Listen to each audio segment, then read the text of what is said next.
Thank you for waiting for me. You guys are so patient. I feel so happy to reward your patience with my arrival. Hello. I hope you have this is vanilla Earl Grey tea with milk, oat milk and honey. Yeah, because we're doing the oat milk thing now. Oh, I love a good hump day. This body was made for hump day, and sometimes it seems like it with the auto mod showing up for the chatters. You guys are so cute. You guys are so fucking cute.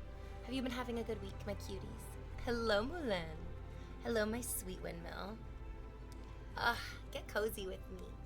Come get cozy with me. It's a cozy kind of day. We're here. I'm in one of my favorite rompers. I wanted to wear the black romper, which I think the emojis in my stream title are black and white because this was going to be black. But then I couldn't find the black one, so I was like, oh, I guess I'm wearing pink today. Surprise. Such cool boots. I got them off my Amazon wishlist. I got these off Amazon. You can get them off Amazon wishlist as well. I've obviously been wearing them like fucking crazy because they're dirty as shit on the bottom. Don't look down there unless it turns you on to imagine yourself cleaning them. In which case then enjoy.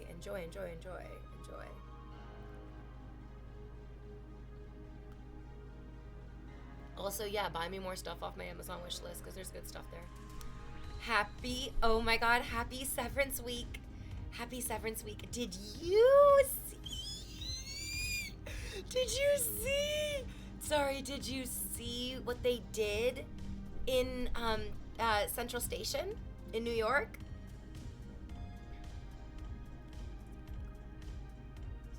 It's really, really cool. It was like so super duper cool. It's coming out on Friday. It's Friday. Friday is Severance Day. Oh, sorry. Hold on. I'm wearing shorts underneath my romper. I don't want you guys to see the shorts underneath my romper. Just pretend like I'm just wearing the romper and not like the shorts underneath the romper. Do you use Little Red Book? Is that for sugar babies? Is that to get glucose guardians to pay for all of your stuff? Is that what Little Red Book is? I don't know. I was gonna say I have Friday free, but I still gotta deal with some personal shit. Aren't we all constantly just dealing with all the craziest personal shit? It's like it never ends, my dears.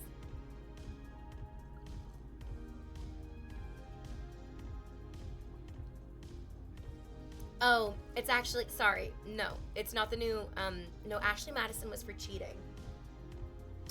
The one for sugar daddies. This is embarrassing. I do know what this is called. I know what the website is called. Fatal Attractions? Nope, that's not right.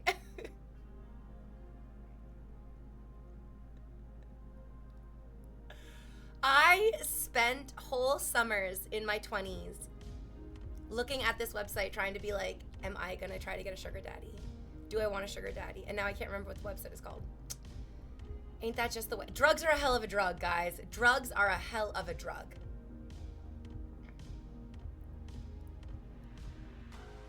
Oh God. Oh my God. Rightus. That personal shit. My love. Oh, my love. Rightus. I think that one of your greatest qualities is that you have like a genuine desire to protect the people around you, which is one of the most valuable facets of you as a person. But also you downplay the severity of it.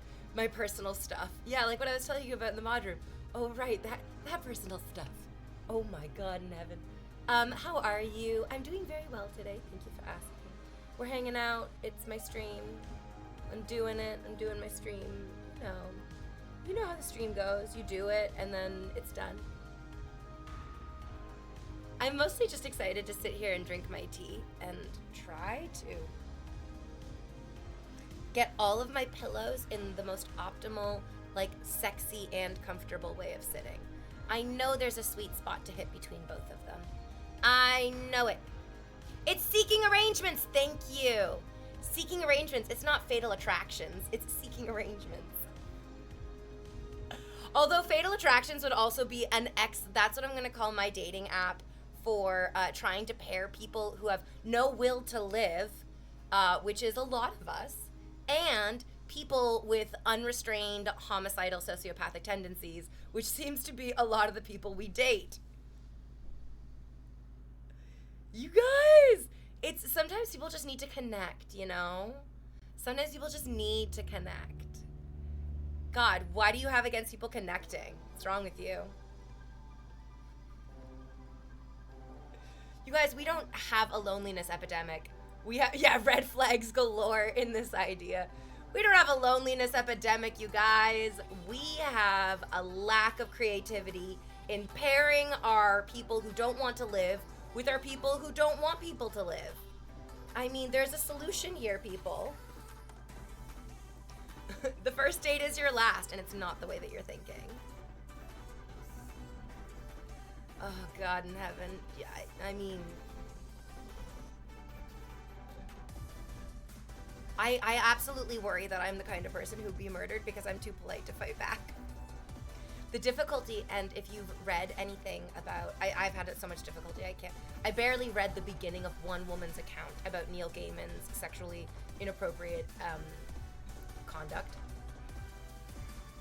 And I was just so like, this is so familiar, and one of the most devastating aspects of being taken advantage of is the casual nature that another human being just like turns into a fucking monster.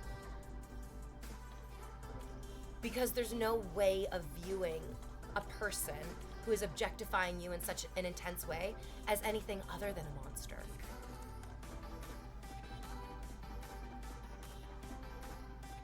But here's the thing, nobody is one thing all the time. It is absolutely possible that Neil Gaiman is a sexual predator who, with the casual arrogance of an idiot, would take advantage of people, not recognizing the power imbalance, not recognizing the, like, deeply inappropriate nature of it. They let it out. You're right. They didn't turn into a monster, but they let their monster out. Each of us has those impulses. Each of us thinks we could step on a frog. You know what I mean? But very few of us actually fucking go out and step on frogs.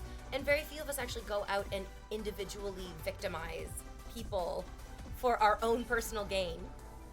I love to sort of broad strokes victimize people for personal gain. This is not personal for me. It's not personal for you. This is just capitalism, baby. It's just capitalism, baby. I want to adjust my sweater.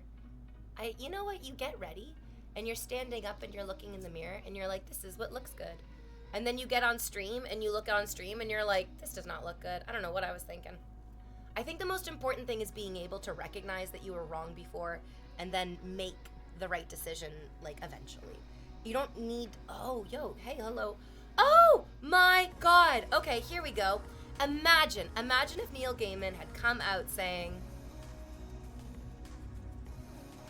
when I look back on each of these encounters, I still struggle to see the way that I was inappropriate. But I am listening to these women, and I am going to grow into the man who is able to recognize that what I did was intrinsically wrong, instead of just giving an apology in the moment as a knee-jerk reaction to these accusations. Would it have been so hard for him to say that? Would it have been so hard? Would it have been so hard to be like, wow, I did that. I still don't even recognize how bad it is, but I will, because now I'm going to start focusing on it. Is it that hard? Is it that hard? Is it that hard? He flat out just said, I don't believe I did anything abusive, which is a step in recognizing that you did something bad.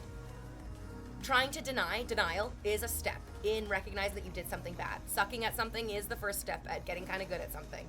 But he needs to be, it's okay. You're allowed to be like, I made mistakes in the past. I cannot go back into the past and change it. I can't make it right now by apologizing out of fucking nowhere. But I can vow to work to become a better person and then do the work. People don't know what the work is. The work, capital T, capital W. The work is different for each and every one of us. The work is that uncomfortable relationship that you are maintaining because you have some sort of delusional fantasy that it'll all be worth it one day.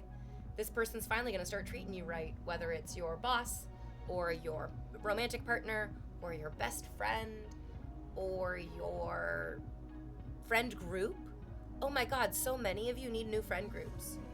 And the sad reality is, if you left the friend group that you feel like you don't belong in, if you actually left those fuckers in the dust and you set out on your own, you will find a friend group that you do belong in. But keeping yourself in these middling positions, in these like, well, you know, I've sunk so much time into this fallacy of a relationship, I must continue sinking time into it is nonsense. It's not, nobody wants that. Nobody wants that for you. Nobody wants that even for themselves, even though they might like kind of cling to it in a way.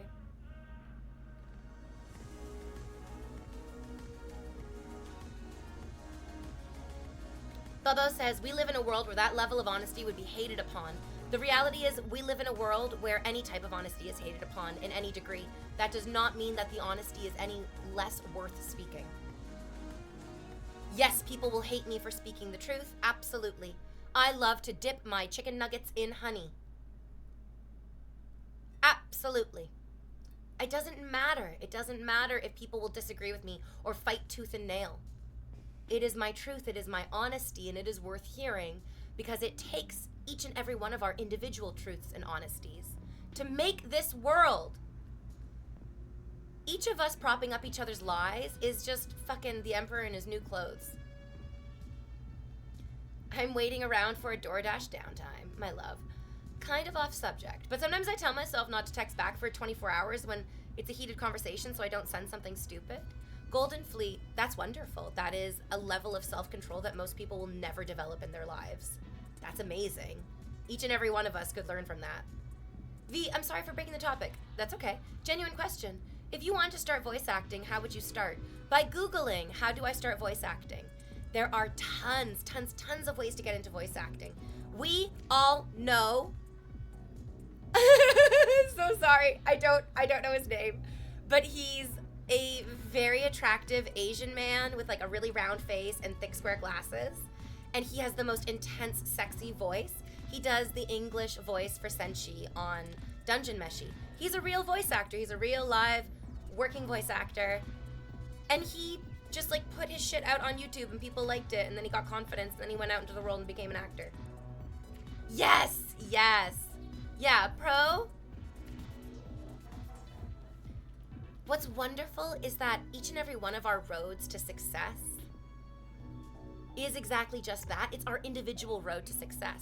And although we can recognize the steps that other people took on their path, there's no wrong way for you to go about becoming successful in your own right. You are going to do it in a way that maybe nobody else ever has done it. For me in Twitch streaming, I pushed my camera back and I put my legs up in the frame, and look, now you're here watching me years later.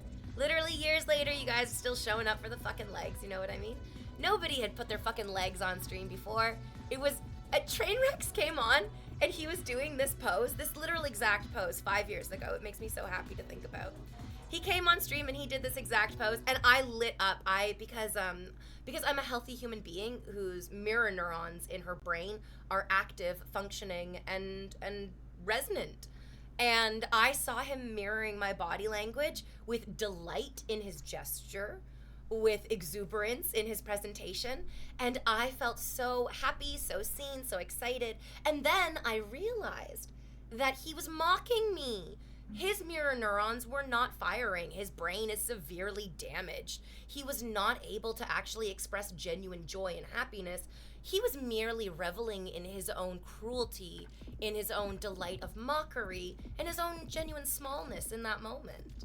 It was like such a whiplash fucking thing. It also made me realize that I was like, oh, so like some Twitch streamers are woof. Some Twitch streamers are a woof. But these are good lessons to learn, and these are lessons that are learned in small ways.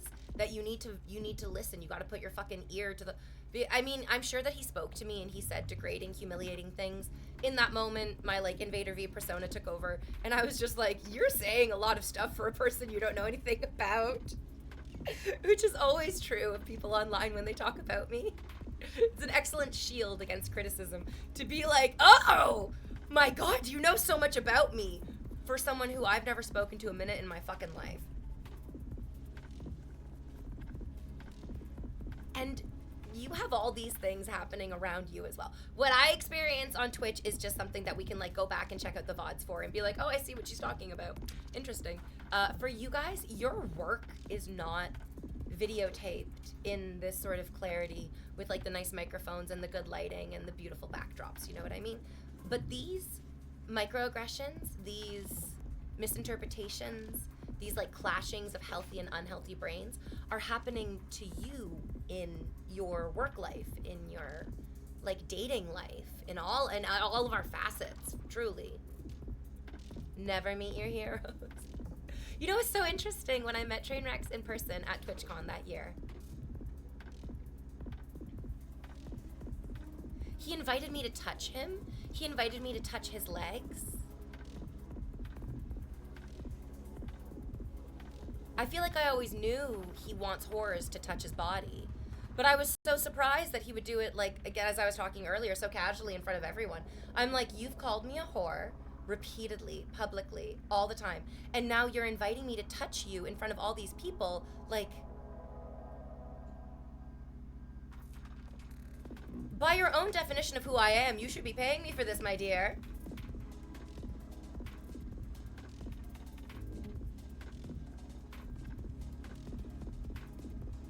Ghost baby, my love.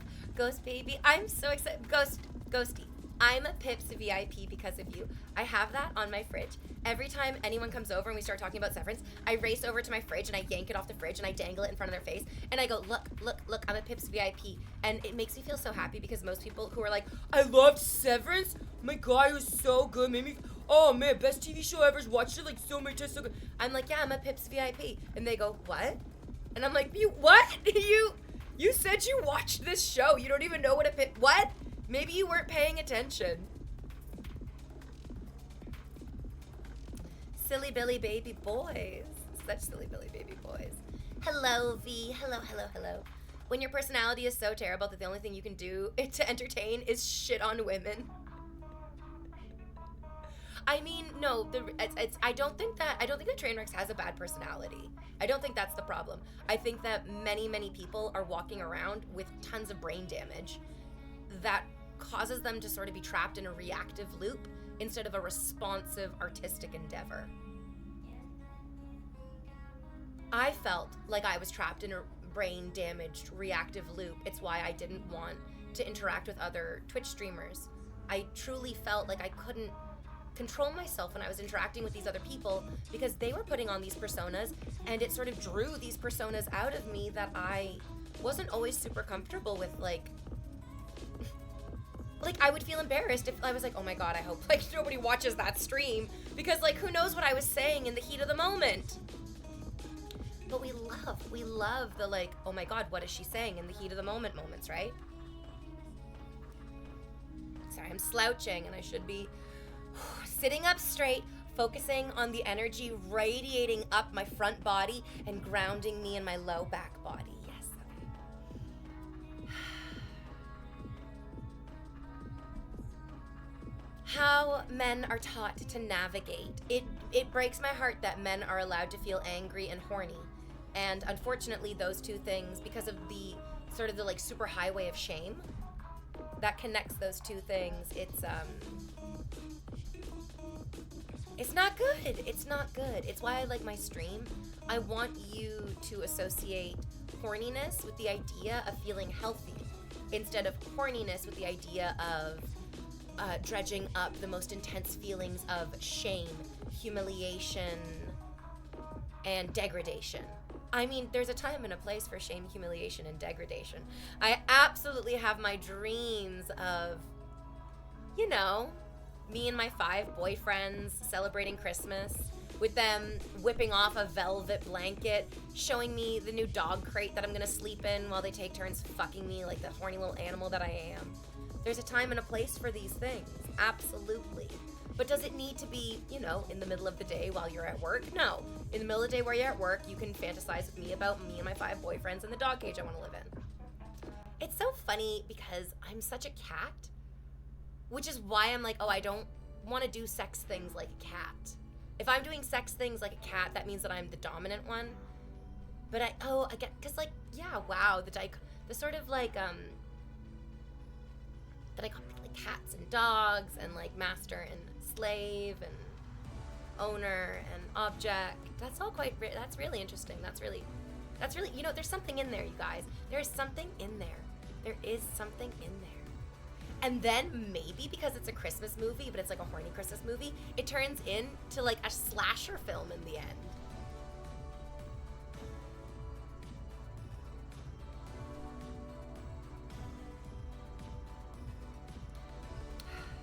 Erectile dysfunction is a big problem, I've heard, with older men. Not being able to feel your body is the greatest issue that I feel like is facing basically each and every one of us all the time, every day, all the days, yeah. Justar says you're really pretty. Thank you. I'm wearing way less like hair and makeup than I normally do, which makes me feel kind of naked and like underdone. But I just usually wear way too much hair and makeup.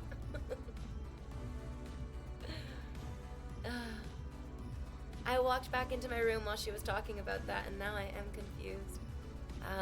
When I was in theater school,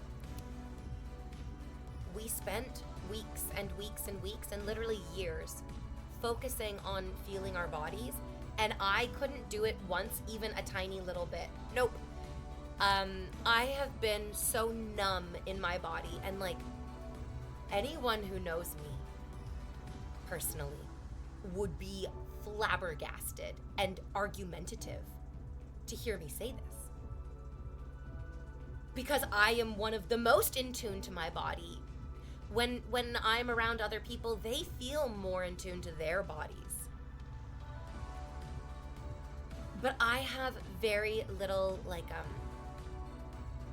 I went to a physiotherapist because I was like, I have numbness, I guess, fucking everywhere. And she was like, okay, let's explore this. And yep, she was like, yeah, you do. You do. You got crazy numbness. You got crazy numbness. It's all over the place. What's up? What's about this? Is it nerve damage? It's from long-term dissociation that each and every one of us have been practicing. You guys, how are you able to sit at your desk for 8 hours a day and stare at a computer screen? How are you able to write thousands of words of essays for school projects while also managing stressful friendships and romantic relationships and social dynamics in university? How are we able to even ignore our most base and necessary instincts as children to explore and play, get hurt, find danger, move away from it on our own? We have to numb and dissociate each and every one of those desires, which are the most innate human aspects of ourselves, and turn ourselves into robots to survive in this world, which demands we become as autonomous as all of the toys, tools, gadgets, and gizmos we surround ourselves with. We are all surviving by dissociating. We're dissociating from the reality that our planet is boiling. We're dissociating from the reality that we don't exercise. Why aren't we exercising? Because moving our body doesn't feel good. Because what we feel is, oh my God, I can't feel anything other than pain, exhaustion, and the fatness of my body. No wonder we don't want to fucking exercise. Yes, jerking off does relieve some of the stress, absolutely. Just like bashing your head in with a hammer would make you stop feeling a headache. You are correct, my friend. Just a brick. It was wonderful when I went into my physiotherapist because she said, you are physically perfect. She's like, physically you are in phenomenal shape, especially for somebody who has been dealing with such intense psychological trauma and such psychological burdens. She's like, your body is in phenomenal shape, and I can tell you exactly why, and I'll share it with you as well. It is because I discovered this simple yoga video It's Yoga with Adrienne. Everybody knows Yoga with Adrienne. She is the most popular yoga practitioner on YouTube. And she has a yoga video for PTSD. My dears, my loves, my darling adventures in all ways, faith and otherwise, we all witnessed 9/11, and whether we choose to or not, that traumatized us. Please look up Yoga with Adrienne's PTSD yoga. If you have never done yoga before in your life, this is the yoga you want to do. This is the yoga that is like you sit down with your legs crossed for 5 minutes and you spend 5 minutes slowly listening to a woman explain how you are going to sit and relax with your legs crossed. That's the first 5 fucking minutes. The next 5 minutes is swaying back and forth gently. It is amazing. First, as soon as you type into Google, yoga with Adrienne, PTSD yoga, please do the PTSD yoga. Do it every single day. It is gentle. It is relaxing. There's no way you can fuck it up. And the craziest thing about it is you're going to do it the first time, and you're going to do it the second time, and then you're going to do it the third time, and you're going to realize, holy fucking God, I dissociated so hard the first time I did this. I don't even remember doing these positions, but I did the whole fucking video. I was dissociating so hard. Wow, this fucking yoga video is engaging my dissociation and my body in a way that I don't need to work on. It's doing the work for me. I'm so excited for each and every one of you to do Yoga with Adrienne's PTSD yoga. Start doing it now. Everyone has been like, oh, I should do yoga as my New Year's resolution. And every beginner yoga video is a fucking nightmare of lightning fast, like warrior 1, warrior 2, back bend, hip bend, leg up, leg down, up, up. It's just like, it's so fast. You're sweating, you're shaking, you're freaking out. It's fucking insane. It's awful. It's awful. Don't do that. Don't do that. Don't do that. You want PTSD yoga. Yoga with Adrienne, PTSD. This is yoga for people who have been in car accidents, if you were ever in a car accident. This is for people who have gone through an especially rough breakup in the last 25 years. This is for people whose parents didn't want to drive them to hockey practice or to figure skating lessons. This is for people whose parents drank too much. This is for people whose professors screamed in their faces, that's not my tempo, that's not my time. How about just 2 breakups in the last 5 years? You must do the PTSD yoga, and you must do it because you deserve to feel your body and not be reminded of those people who did you so fucking wrong. Those people did you so fucking wrong. They don't deserve to live in your body. Whiplash was a phenomenal movie, and unfortunately, many of us have had an experience like that with somebody that we have completely dissociated away from and try not to think about. And even me just talking to you about this right now might make you feel something somewhere in your body that you want to shove away, because you're like, oh, I remember somebody who made me feel like J.K. Simmons in Whiplash, and you shove that away. That's the work. That's the work. That thing that you just shoved away, that's the fucking work. Yeah, regular yoga will give you PTSD. Trauma-informed yoga, yoga for people with PTSD, will help undo that. What about people that didn't want their parents to drive them to hockey practice again? Oh, awesome sauce. Oh, my love. Yes, you have to do the trauma-informed yoga especially. Yes, you especially need to do the trauma-informed yoga. Yeah, especially for all the trauma that I've inflicted upon you. I love your phone so much. I love your phone so much. I think you should share your phone with the world. I think the world deserves to see it. How much money do you make a month?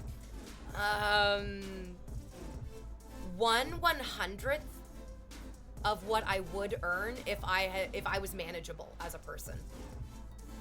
Yeah. So like way less than you think. Like the reality is, if somebody else was managing me, if I actually like allowed myself to be so like controlled and manipulated by a man, by like a governing force. I could probably be making like millions of dollars a month, but also I don't want to do that because I am unmanageable. I'm wild. I'm wild. You can't tame me. I'm wild. This is why I do martial arts. I've been doing it for 20 years and now it's meditation for me. Vastlum, yes, I could tell. And you know what? It's so funny. I feel like you didn't even need to tell me that you are in touch with your body. Talking with you on stream has always been such a fucking delight because you have that innate sense of connection, of resonance, of, you know, of being present. I've been learning more about the food that we eat and toxic chemicals and pumps and thoughts and all that stuff.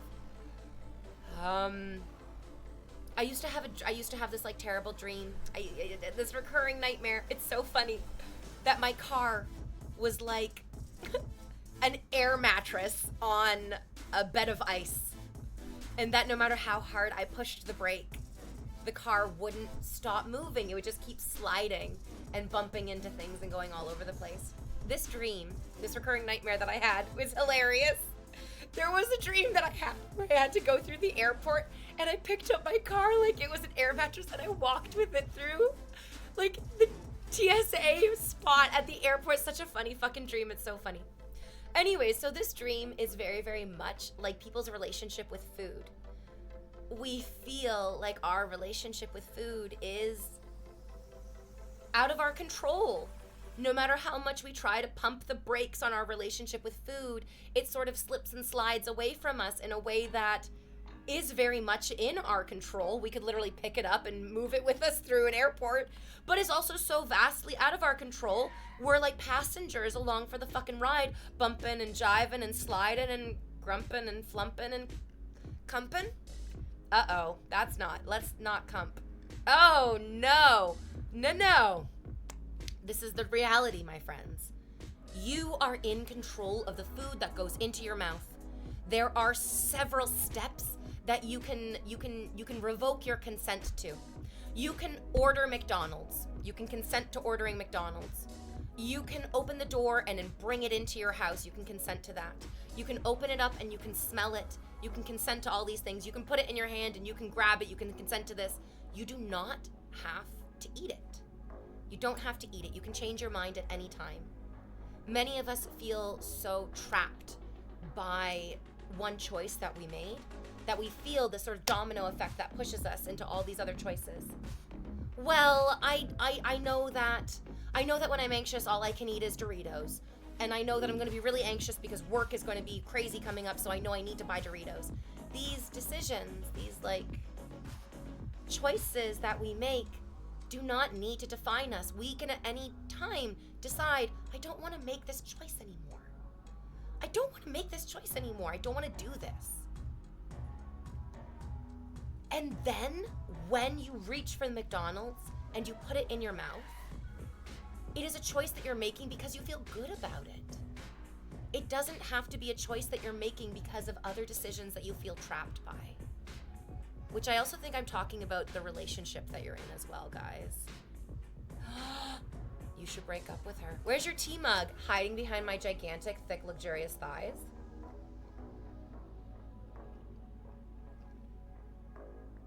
Just a Brick says the common analysis paralysis catchphrase. I just need to start meal prepping. Fuck that. Fuck that. Fuck that. Fuck that. I'm not gonna fucking meal prep. I'm a raccoon. I'm a raccoon. Do you want me to get you? The box of granola bars that I fucking tore into like I was ripping a man's heart out of his chest after he dumped me? No, I'm not a meal prepper. Some people aren't meal preppers. You're probably not a meal prepper. If you're not meal prepping by now, you're probably not a fucking meal prepper. Let's just take a practical look at the type of things that we like to eat. I love crunchy things. I want it to crunch. That's why I like chips. I love chips. I fucking love chips. That's why I love cookies. I love a crunch that cookie. I love it. And being able to dip that crunch into something tasty gets my fucking pussy going. Poppin', lockin', running for president, winning the popular vote, reforming the House and the Senate. My pussy is there for you because she loves the crunch and the dip. She loves it. Break it down. Just break it. So Doritos give me that fucking delicious crunch, and hell of a good dip with sour cream chips gives me that dip and that crunch. I can't just eat those things. I cannot just eat those things. But I know that I want the crunch and I know that I want the dip. So I bought Triscuits. I bought Triscuits and rice crackers. I bought cucumbers and carrots. And I bought hummus and baba ganoush. Now I have something to dip and now I have something to crunch. And I'm getting all the same tactile experience, but I'm not eating fucking garbage. I'm not eating garbage. Now I get the experience of the crunch and the flavor and the dip, everything about it. I can even close my eyes and pretend like I'm eating Dunkaroos, even though it's a fucking carrot with hummus. You guys, you close your eyes and you can, in 4K high definition, imagine what it would be like to bend me over this fluffy pink chair, tear my bodysuit off, and fuck me raw until I am pregnant with your twins. You can imagine eating carrots and hummus and liking it, okay? You can do it. I believe in you. These things are not impossible.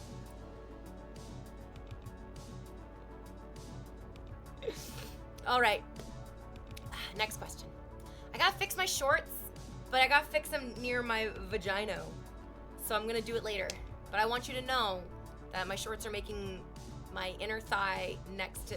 It's actually not near my vagina. It is like the very top of my thigh, like horizontally across.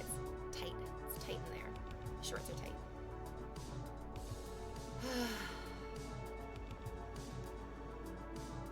Yeah. What? Is this a meltdown? Again, so many people are so out of touch with their own feelings, they can't even recognize feelings in other people. And they're like, oh, this girl seems angry. And it's like, that's interesting that you're interpreting this as anger. You're not wrong. You're not wrong. There is an undercurrent of rage in what I'm saying. You're absolutely correct. Perhaps you're actually so perceptive that your untarnished self could see through to my untarnished self and see like, yeah, this woman is burning with rage.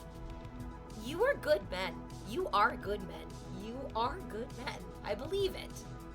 But it's very hard to be a good man in such a shitty world, you know? It's not surprising that so many good men just decide to fucking give up when you look around and you're like, what does being a good man get you? What does it really get you? And the truth is, being a good man gets you what you want. You get to create the world that you want to live in if you decide that you are a good man and you deserve to take care of yourself. You deserve to have posture that exudes confidence. You deserve to wear clothes that fit you. You deserve to have a haircut that makes you feel beautiful. You deserve to have a connection to your mind and your brain and your body.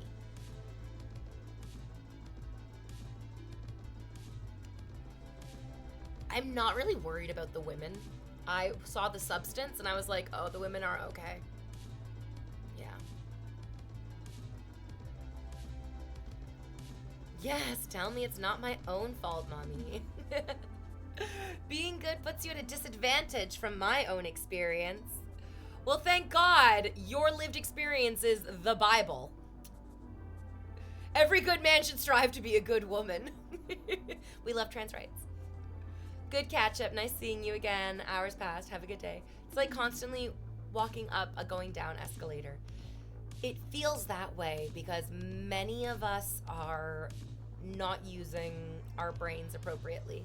Many of us are just dissociated, and dissociating is a very, very effective coping mechanism, but it's also holding a lot of us back.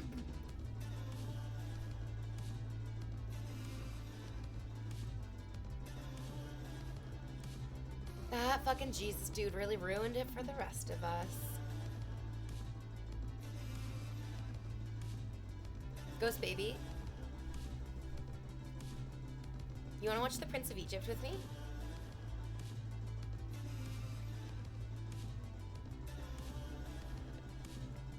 Okay, I gotta fix my shorts. Okay, it's my thigh. It's not anything other than my thigh. Oh my god, it's so tight. It hurts so bad. It hurts so bad. It's like being tased. It's like being tased in your, like, thigh pit. You know, it's like the armpit of your thigh. Yeah. You don't even have to ask. With the sting of the whip on my shoulder, with the salt of my sweat on my brow, Elohim, God on high, can you hear your people cry? Help us now, this dark hour, deliver us. Oh my God. Every time. Oh my God. Oh God. I love it. Oh my God. It makes me so happy. I was learning the plagues this weekend as like a way to sort of calm myself down.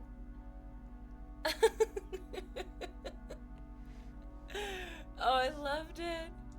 I send a pestilence and plague into your house, into your bed, into your streams, into your streets, into your drink, into your bread, upon your cattle, upon your sheep, upon your oxen, in your field, into your dreams, into your sleep, till you break, until you yield. It's very meditative. Friday night, let's watch Severance, correct? Let's watch Severance, and then let's watch fucking, yes!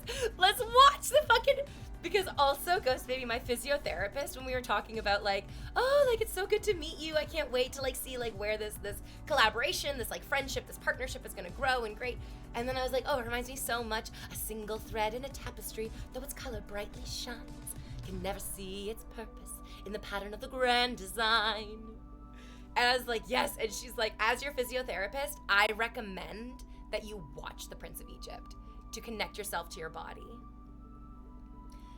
The Prince of Egypt is the story of Moses, the story of Moses being raised in the palace of the Pharaoh and being discovered by his siblings, his true-born siblings, and being told, you are our deliverer. You were the promised one. You are going to lead the Hebrews out of Egypt and to the promised land. And Moses is like, to be honest, no, I'm not doing that. I'm not going to do that. To be honest, go fuck yourself. Moses is not into it at first. He's not into it at first. And then he goes into his house. And he looks at the wall and he goes, wait a minute. This 80-foot tall mural of babies being fed to Nile crocodiles or gators. Which ones are in the Nile? Wait, this isn't just like fun decoration. We did this? And then Patrick Stewart, his dad, comes in and says, it is possible to make no wrong moves and still be wrong. That's not right. That's a Star Trek thing. I'm being so completely inappropriate by meshing those things together. Anyways, Patrick Stewart is there, and he's Val Kilmer's daddy. And then, oh my God, and then he goes into the desert. I'm very excited. I'm very excited for Severance and The Prince of Egypt.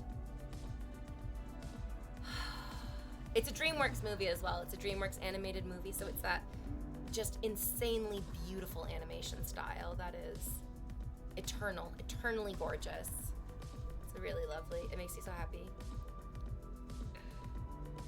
And then Martin Short and Steve Martin, By the Power of Ra.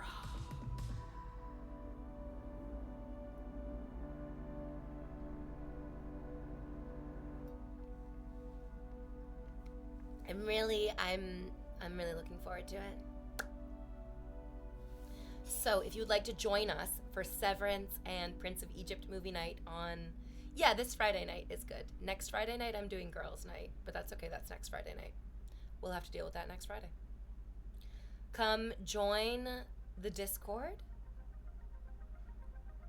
Come join us in the Blanket Fort on Discord for our Severance watch party. We will be muting, but we'll be using the chat function in the in the group chat of Discord. Don't worry, we'll make sure everyone's in the group chat so we can all send our like happy emojis and reaction gifs. Hans Zimmer did the score for The Prince of Egypt. Yes, Hans Zimmer just did like the background music. It wasn't even the original songs. Ooh, Friday night I might be there. Yeah, fuck yeah, Rightus. Yeah. Yeah. Yes, I also love that Val Kilmer's like adoptive brother is Ray Fiennes, and then his actual natural born siblings are Sandra Bullock and Jeff Goldblum. Yay!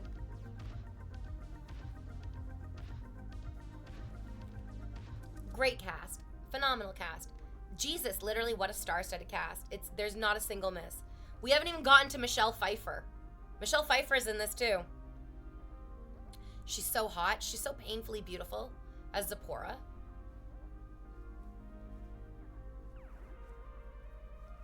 I don't know why they say that. I mean, I do know why they say that. But it wasn't just Val Kilmer as the voice of the burning bush. It was all their voices. It was like the whole cast said all the lines and they blended all. Yeah. Oh my god, we always forget about Danny Glover as Zipporah's father too. You guys, Danny fucking Glover as Zipporah's father. Helen Mirren as the Pharaoh's wife, as Moses' adoptive mother. Oh my god, imagine such a star-studded cast that you forget Helen Mirren. Like, there's so many incredibly famous people that you forget Helen Mirren. Yes. Do you know that Helen Mirren and Liam Neeson lived together for 3 years? There's this thing about people where they know each other. Yes, I believe it.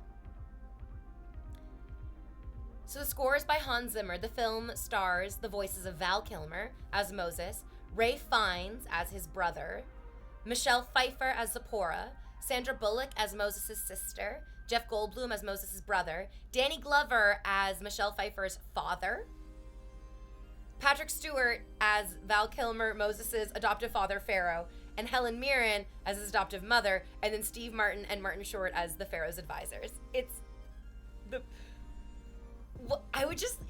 sucks because Val Kilmer has had vocal paralysis. He's not able to... Ghost Baby, you're so banned. I'm gonna fucking die. I can't believe you said that right in the middle of me trying to be sensitive and kind about Val Kilmer's struggle with his physical disability, and Ghost Baby is cracking jokes about, and yet there was no room for Rob Schneider. Ghost Baby! You're funny, but you're right, but shut the fuck up. Anyways.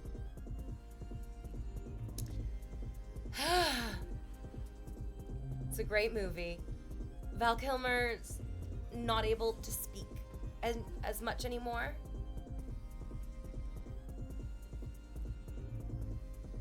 But my god, it's having his voice in that role is fucking amazing. It's such a gift. That's why it's important to make art. Even if you're like, I don't know if this is gonna be art. This might just be like a kid's movie about Moses. It's art. It transcends. It was an incredible stage production as well. Like, I fucking love The Prince of Egypt. It's so good. The story's been around for thousands of years. It's so beautiful to be a part of. Have you ever seen The Saint? No, I haven't. Major Kusa says, I love it here. I'm happy you love it here. I'm happy you're happy here. I'm happy here too. Twitch streaming is not always easy. It takes a kind of psychosis to show your face to people who you can't see. It sounds dangerous and stupid, right? Yeah. But we do it.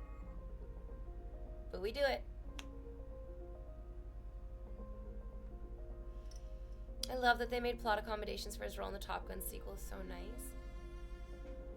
Also because the idea that having a physical disability... Val? No. Hey. Val. Hey. It doesn't stop you from being an artist. It just changes your contribution to the art. But that change is no less impactful. In many ways, it'll be more impactful for the accommodations that they make for your lived experience. I was thinking about it, how we're very, like, remember when Jeremy Renner got in that accident, in that tractor accident?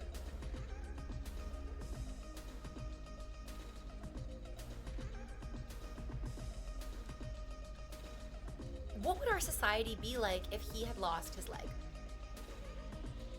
And if Jeremy Renner from now on had a, like, from the thigh down prosthetic leg?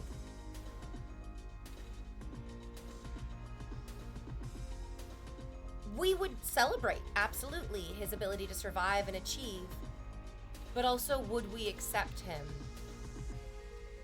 as a superhero anymore? Or do we just sort of write off people with different bodies as not being heroes?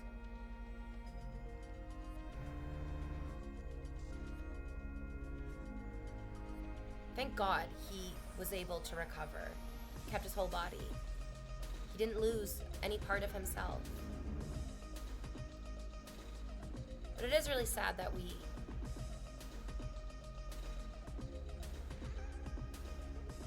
view, like, any loss to our physical body as this huge, incredible, insanely detrimental experience. And yet so many of us are completely disconnected from our brains, one of the most important facets, and our minds, the most important facet of ourselves. Congratulations, you have all your fingers and toes, but can you feel them?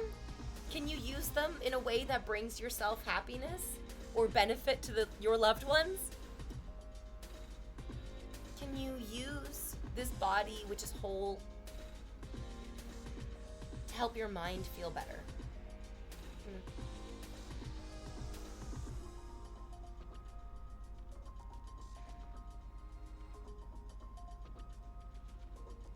I love that North is like, I have one example. I think oftentimes when you're able to point out one example, it sort of highlights the disparity of exactly. It's very easy to cast actors with dwarfism in roles that are not defined by those actors having dwarfism. But as a society, we don't accept that in a movie, somebody with dwarfism would just be living a regular life because, well, anybody who has any sort of, like, physical difference, their whole life must be defined and colored by that physical difference then. And that's not true at all. It's very dehumanizing. It's crazy that we're so inflexible in our ability to imagine the depth of another person. What do we think of war veterans now? We don't exactly give them what we need. I mean, just a brick. Who is this we?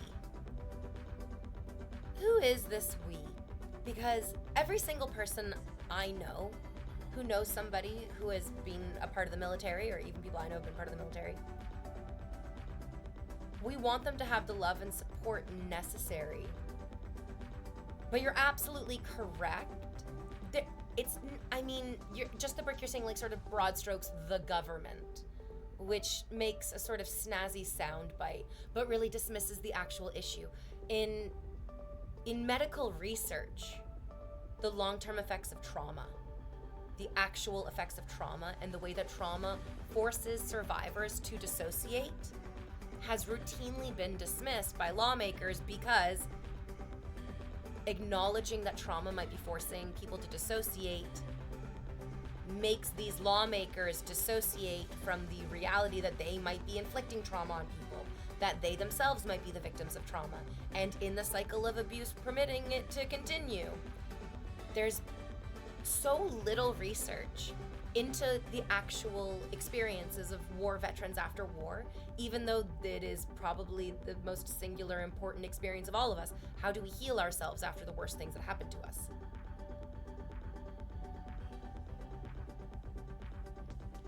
North Countryman, I was being a little harsh.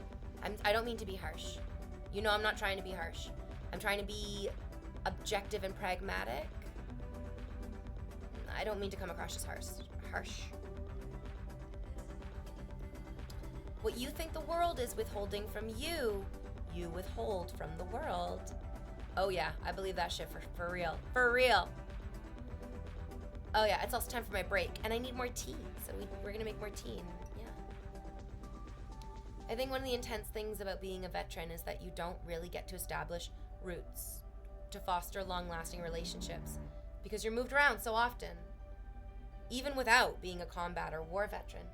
Exactly, you have no control or agency over the physical space that your body will occupy, let alone what you are going to have to do with your body once you're there. And how do you make connections? How do you trust people? How do you feel safe in those situations? And a lot of the military is learning to never feel safe, to always be hypervigilant, to always be aware, to keep an eye out for yourself, for your platoon, for your troops. But humans can't exist that way. We can't be hyper aware, we can't be hyper vigilant. We must learn to relax and to breathe and to feel ourselves. Okay. Going on my first break, BRB.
Hello.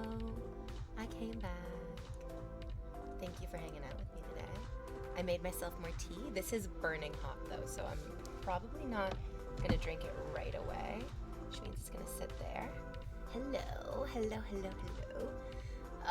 Yeah, I think I've I apologize. I don't usually rewear outfits, exactly, but I think I wore this exact outfit basically a couple of weeks ago, or even like last week. To be fair, time is a flat circle. So like, yeah, I'm wearing this today, and I'm wearing it like 6 years in the future, and I'm wearing it 5 years in the past, and I was wearing it when I was born, and I'll be wearing it when I die. Not actually, just like playfully. Yeah. Oh, I do love a romper. I live for a romper. The stretch, the flexibility, the versatility. The versatility of the whole deal. I'm really rocking the sort of like Michelin Man wrinkles, but I like them. I love a good. You could jam a cock in any of these little wrinkles and folds. It's the sky's the limit. I know I usually do better at like gussying up or like jazzing up the rest of the outfit, but I think in January and in February we're kind of in survival mode the whole time. There's not a lot of, it's not like in the spring or in the summer where I'm like, oh, let me show off my like beautiful tan and my happy naked body. No. It's like, it's been cold for a month. It's gonna be cold for months. Yeah, I'm doing the best I can. Not gonna lie, the romper does look good. I love it. I live for it. So fun, so pretty, so pink. And I love a bolero, and I love leg warmers. These are my like standard Invader V garments. Very standard issue Invader V garments. Not gonna lie, I've been thinking about rearranging my entire wardrobe into jumpsuits. Oh my gosh. Yes, in the future, we're all just going to be wearing like a single body garment with, additional leg and arm garments, and they'll all be separated and they'll be mix and match, and the future is now. And the future is now. This is gonna burn me, right? I just said that this is like 1 billion degrees and I can't drink it because it's gonna burn me, but I also want it.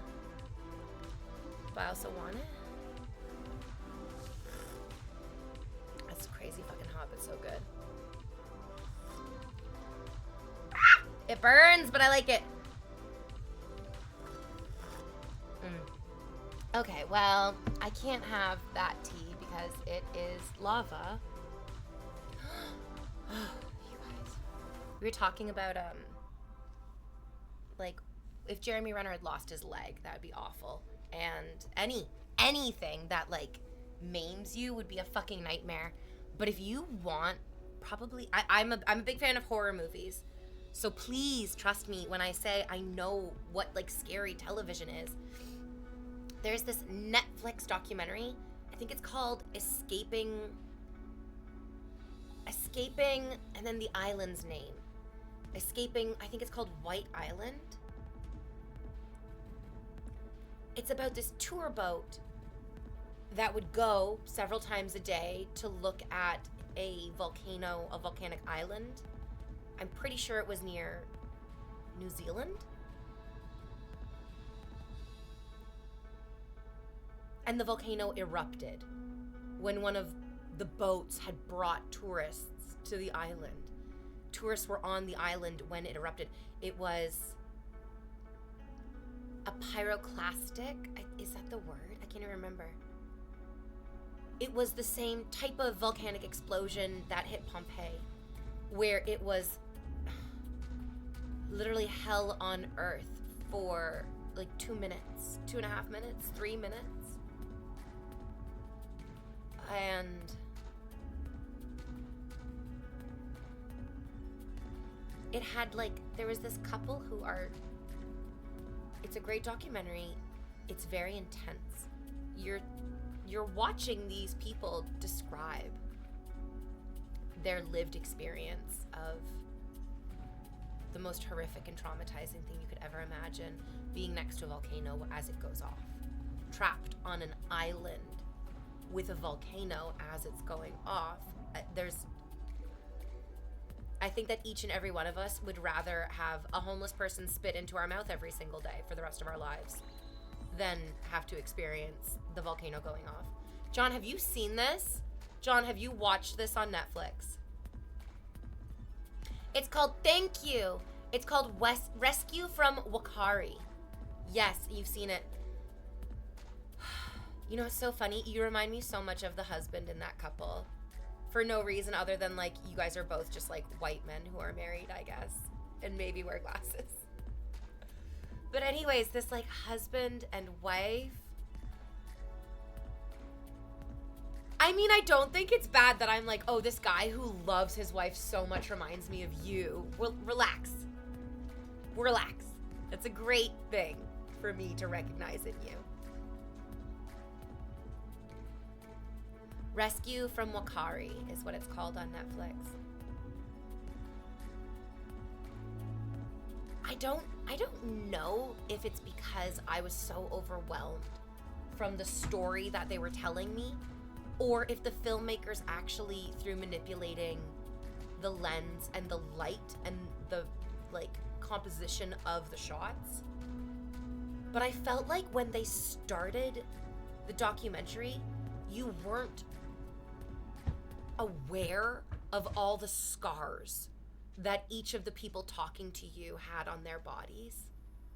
And then as the documentary progressed, you started noticing more and more, like, oh, the texture on from their, like, cheek to their neck looks different. Like, it looks different. I'm noticing that's a burn. They were burned on their face and on their neck. And then it would, like, go to, like, a close-up of them holding hands, and it was like, oh my fucking God, their hands were so burned. These people were just on their honeymoon. They woke up, and they knew what day they were going to have. They were going to have a beautiful fucking day on their honeymoon.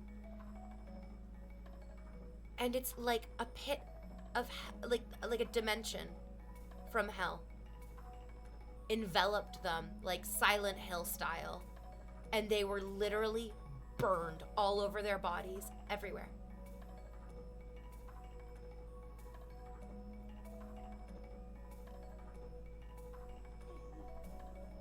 No wonder I have agoraphobia. I'm sorry, I apologize. This is not about me. This is not about, it's my Twitch stream, so it's, in a way, it's about me. But also, Jesus fucking Christ. Like, you could just bring it here, and then I'll throw the ball for you. But also, yes, danger lurks. You know what I mean? Danger lurks. Danger be lurkin'. Well, Harry John, here's the thing. So I've been inside an extinct volcano, but on a volcanic island. The Azores! The Azores. My family is from the Azores. And so we went to the Azores to visit, and our tour guide... I'm pretty fucking dramatic. People pick up on that the minute they meet me, because if you walked up to me and you said, I have something special for you, I would just light up. Immediately, I'm going to assume that you're going to hand me a diamond the size of an apple. You know what I mean? It doesn't matter what the surprise is. My expectation immediately skyrockets, and I'm delighted no matter what. You could literally say, I have a surprise for you, and then just hand me a regular apple, and I would be like, oh my God, the symbolism, the meaning, the biblical reference, Adam and Eve, the snake and the garden, the knowledge of the fruit. Did you know it might have been a pomegranate? A pomegranate looks like a woman's baby cannon, doesn't it? I love apples. Thank you so much. Reminds me of Snow White. Like, the delight. I could just find delight in fucking anything. You don't need to take me to an erupting volcano. But our tour guide, when we were in the Azores, was like, I'm not going to tell you what we're doing. I'm not going to let you know what we're doing. I'm just going to, like, you just need to wear closed-toed shoes. You need to bring a sweater in case you get cold. But also, That's basically it. Hat, sunglasses, camera, let's go. And she drove us out into the stinkiest, most beautiful place in the whole wide world. I felt right at home. I felt right at home because I'll be honest with you. I can burp. I can burp on command. That's great and fun and lovely. But when I fall asleep, I'm a farter. I've had a good night's rest when I wake up and I'm like, oh my God, this whole room just smells like my sleepy farts. It's a good night's rest. Your body is just, the dreams come in and the farts go out. So you're driving out and you're like, why does it smell like my sleepy farts? And it's sulfur. It's like all these like sulfur, boiling sulfur pits. And everything is so green and everything is so verdant and everything is so fucking lush and healthy and happy and stinky. And so I was, oh, it's me. This is where I belong. And then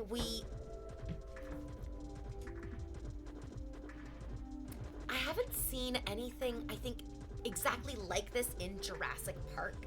But it seemed like something in Jurassic Park where there was this very,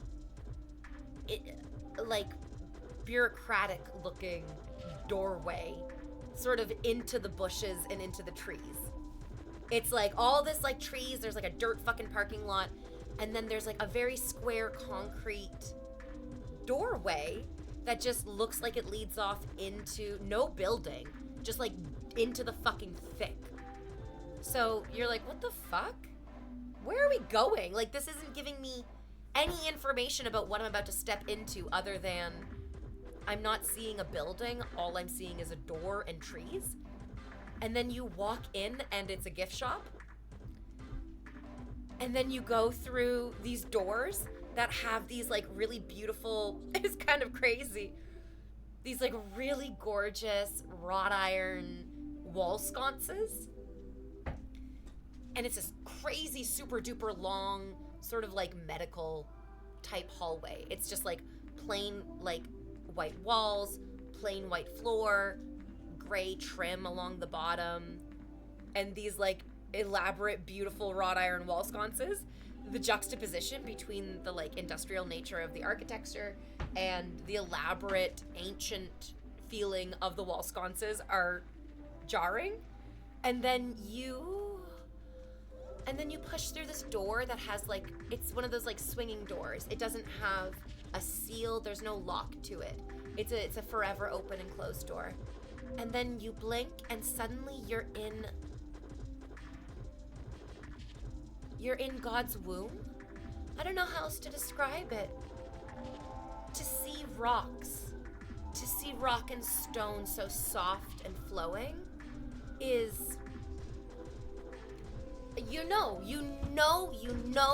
in your bones that only the most unimaginable power could have done this. And that you are so tiny and humbled and insignificant in the mere vast emptiness around you. It's incredible. And then it's so green and it's so lush because that energy was not just destructive. Although that energy carved out thick, impenetrable stone, it was not destructive energy. It was life-giving and beautiful. So it's all super duper green. And it's so alive and so natural and so supernatural at the same time. It's where I wanted to get married. As soon as I stepped foot in there, I was like, oh! Like I could feel I sort of had like a better understanding for why like we breathe in air and why our lungs are hollow. I really liked it. Oh, Hubert, this is your first time subscribing. Allow me to sing a little song for you. Welcome to the blanket fort. I'm very glad you're here. I'll send the air reverberating with a mighty cheer. I'll sing you and I'll sing you to you. I'll raise a mighty shout. Yo, yo, my sub is here, so welcome to my stream. Thank you. So I was talking earlier about how I've started going to a physiotherapist. That's expensive. I need you guys to start gifting me subs. I have to pay for physiotherapy. Thank you very much. Don't worry. I can also it's tax deductible, but I still have to pay for it because I'm an independent contractor. So I need money for physiotherapy, I need money for regular therapy, and I need money for massage therapy. Because I have this profound numbness. I wanted to play violin for as long as I knew what violins were. I was like, oh my god, I want to play the violin. I want to play the violin so bad. And I had an innate talent for the violin and no ability to practice with discipline. And I couldn't figure out why. I really beat myself up at like not playing the violin continuously throughout my life. And then in high school I started playing the flute. And again, I actually had phenomenal talent with the flute, like phenomenal innate talent with the flute. But then I also like stopped playing the flute. Why did I stop playing the flute? Then I started playing the ukulele, and not phenomenal talent with the ukulele, middling, mediocre talent with the ukulele, for real. But I also stopped playing that. I couldn't figure out, I was like, am I just the kind of person who doesn't follow through? Because I love playing these instruments. So why don't I love playing these instruments? You know what I mean? What's wrong with me? It's the numbness. It's the numbness in my body. It does not feel good to pick up an instrument and to start vibing with the music and then suddenly realize I can't actually feel my fingers. They're almost moving on their own. I'm not even in control of this happiness. It's a jarring, uncomfortable realization, and it's one that most people are just not able to think through, to process, to acknowledge. But now I can, absolutely. I can recognize that I have like profound numbness in my left hand, which has made playing every instrument incredibly fucking difficult. A lot of them are left-handed instruments, you know?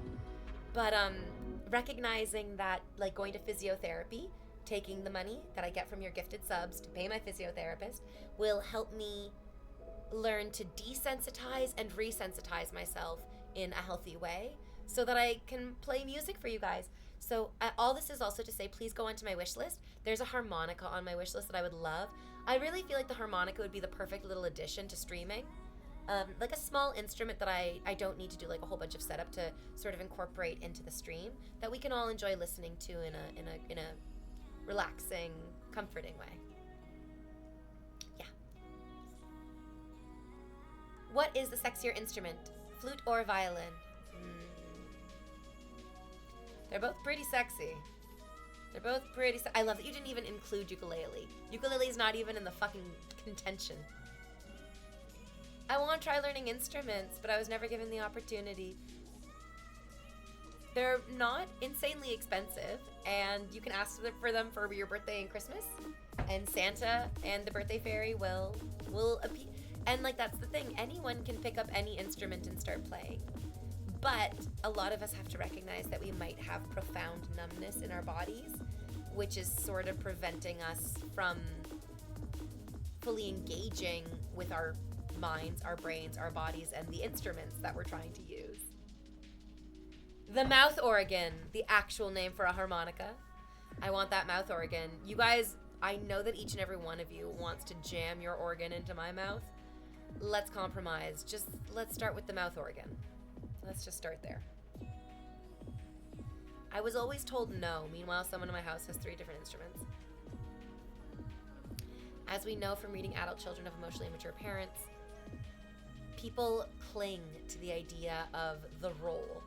And if your role was not to play music and not to be heard, well then you're not to play music and you're not to be heard. But that's their role for you. That's not your role for yourself. That's not your authentic self. That's fucking nothing. We don't even need to listen to that person. I wouldn't trust them as far as I could throw them.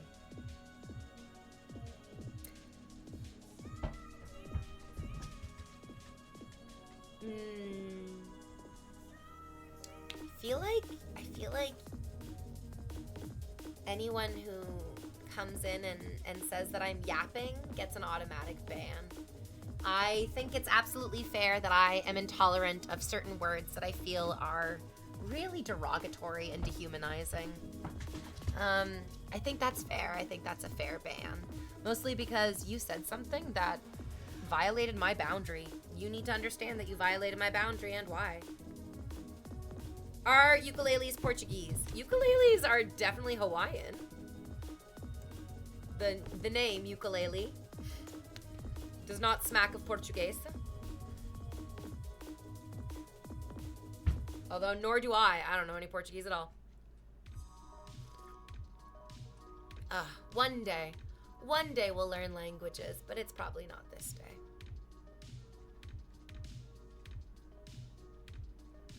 The harmonica's pretty straightforward to learn, speaking from experience. North, I feel like maybe you haven't heard what I was saying before.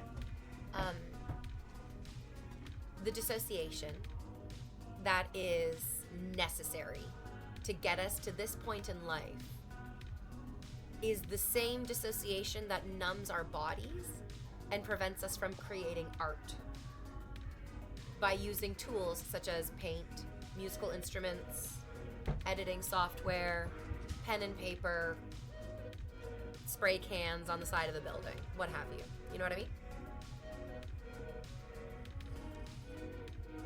Please shut the fuck up. The ukulele is actually of Portuguese origin. The Rajaro is inspired. The Rajaro inspired the ukulele. That makes perfect sense. Portuguese culture and Hawaiian culture have so much in common. What are you drinking? It's orange pico tea with oat milk and honey. I love it. Yeah, very seafaring people, very island life, very in tune with nature and the seasons. Holy fuck. I'm probably not pronouncing this right. The rajaro is a traditional Portuguese instrument that inspired the ukulele. The Portuguese invented many stringed instruments. I had no idea that I was becoming more in touch and more in tune with my Portuguese heritage by playing the ukulele. This is a gigantic revelation for me, and I imagine for at least like 2 other people in chat.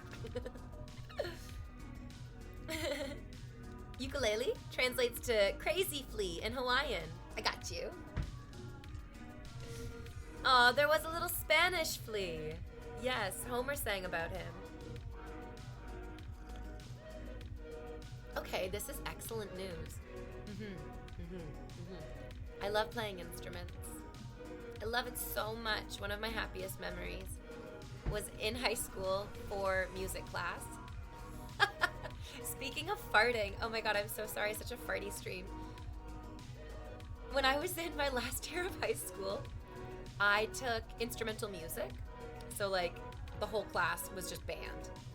You like picked an instrument and that was your instrument that you played for the whole year.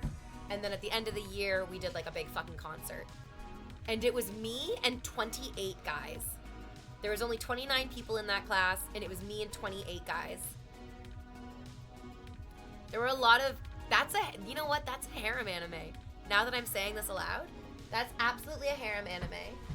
I was very popular in that class, obviously. I played flute. I was the only one who could get a sound out of the flute. Because the truth is, many of you, if you go pick up a flute and try to breathe into it, or blow into it, or do whatever you want to do into it, you're not going to get a sound out of it. You have to hit the wind coming out of your mouth over your lips over the hole in a very specific way, and some people just can't figure it out, and some people can. Hooray. So I figured it out. I was like one of the I did it. I was like, fuck yes, I can play the flute. This is amazing. And then me and these 28 guys. But every morning before school, it was my first class of the day. It was my homeroom. Every morning I would eat a cinnamon raisin bagel, and the raisins made me gassy. And I would sit in a classroom of 28 guys as the only girl, and I would just fart. And all the guys would blame each other. And they obviously knew it wasn't me. But it was me. I was the farter. I was doing it. The raisins made me fart, and I regret nothing. I regret nothing.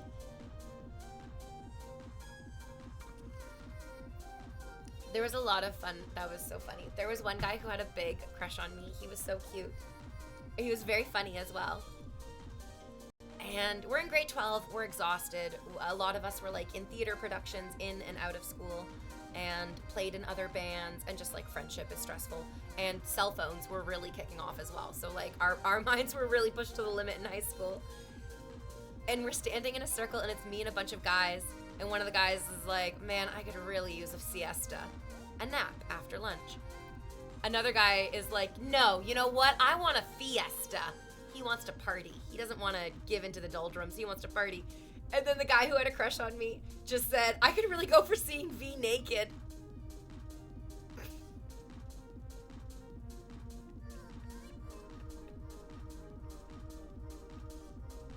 That was like 20 years ago, and it's still so funny to me. I love it. I could use a siesta. I could use a fiesta. I could go for seeing V naked. Oh God, he didn't stumble over his words. He said it perfectly, so smoothly. It was fucking hysterically funny, wildly inappropriate, but like, who gives a fuck? It's so funny. A fiesta, if you will. Okay, well, you guys are adult men and you're not horny teenagers who have to smell my farts every morning while I play flute in front of you. So you were thinking a little bit more clearly than he was. That's a sentence that no one should ever say, and yet flowed perfectly naturally within the context of this stream. I'm Invader V. Don't ever forget it. Oh, yeah.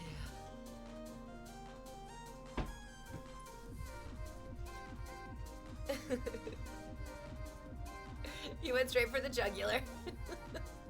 You went straight for the even better Aloha Ferret said he went straight for the juggler. Which now I'm just imagining him saying that and then launching himself animalistically Mean Girl style across the table towards somebody just fucking practicing juggling.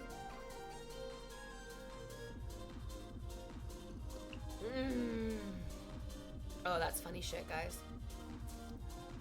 When you love somebody and you bite your tongue, all you get is a mouthful of blood. Whoa. Oh my God, I love My Chemical Romance. Is that their newest song? Oh, right, we think clearly. We're worse. But why Invader V, though? From Invader Zim. I was like, oh man, if I was an Urkin invader, if I was like a little alien invader, I would, this is how I would be, baby. I'd be Invader V.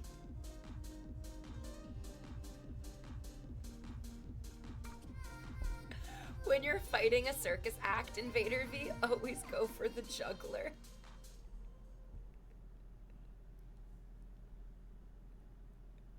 Okay, yes. Yes, okay, yes.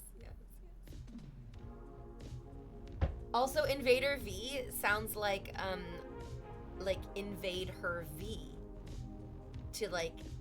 To get inside of her vagina. It's a double entendre that's inspired by a cartoon. You like 2 of the 3 levels it works on, okay?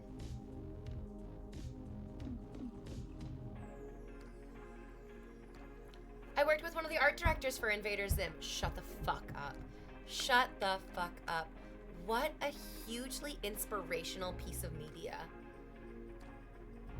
It felt so incredible to be entertained and terrified and like able to laugh while at the same time holding space for the horror of the real situation.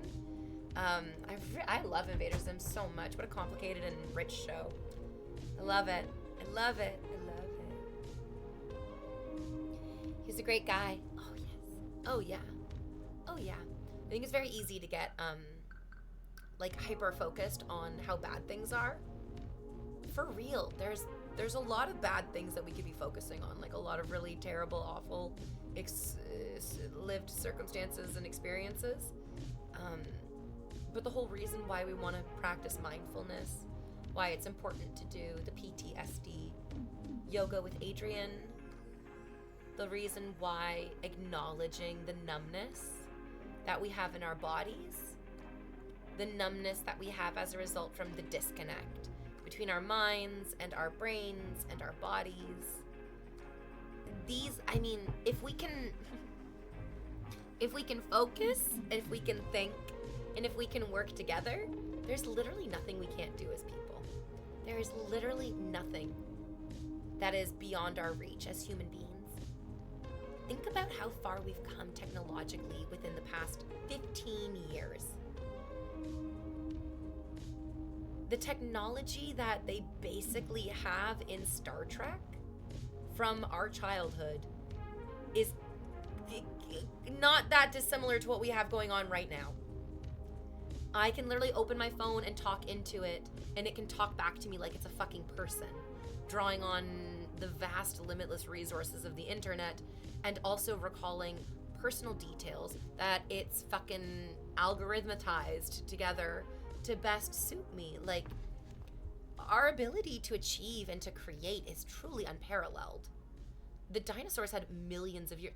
And then that's the other thing, the scope of our like timeline is so short.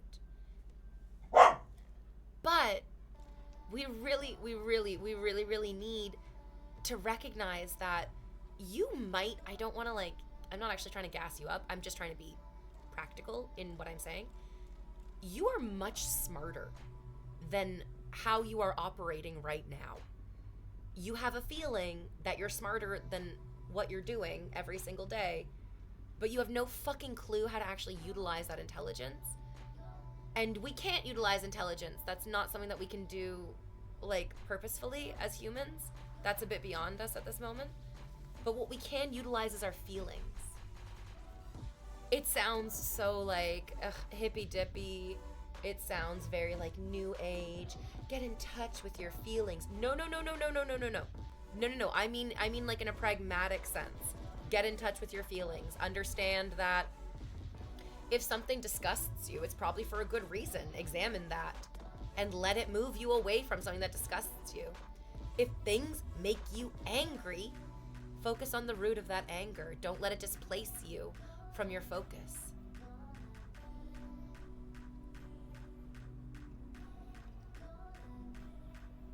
Oh, thank God we don't have the transporter technology. So I love you guys. I love The Fly. What a crazy great movie. I feel like a lot of you have not seen like Jeff Goldblum's in The Fly. It's David Lynch, right? Or David Cronenberg? Cronenberg. Not Lynch. Wait, Lynch or Cronenberg? Now I can't remember. I feel very dumb for getting these two mixed up. But the original Fly, that we don't need that. No. It is Cronenberg. All right. Not David Lynch. David Cronenberg. But they're both Davids? Are you going to be like, no, one of those is Matthew V, and you are so wrong. It's very possible. It's very possible. I love The Fly. I would love transporter technology because my agoraphobia flares up the most on public transport. Cannot do public transport, do not love it. And that was Jeff Goldblum's character. He gets motion sick. He can't like get in a car with anybody else. He can't drive. He gets too motion sick. So he creates these transporters. And then the Fly DNA gets embedded in him. And it works well for a little while. It's actually so sexy. This is the thing about the Fly that people don't realize. It's so sexy. There's actually this like whole great part where it seems like it's kind of a good thing. And that's really what dissociation is. Dissociation is a superpower that each and every one of us has. It is this ability to get through the worst, most unimaginable, difficult things that we can put ourselves up against. But we utilize our superpower to like work for our managers and then our CEOs who make $496,000 times more than us.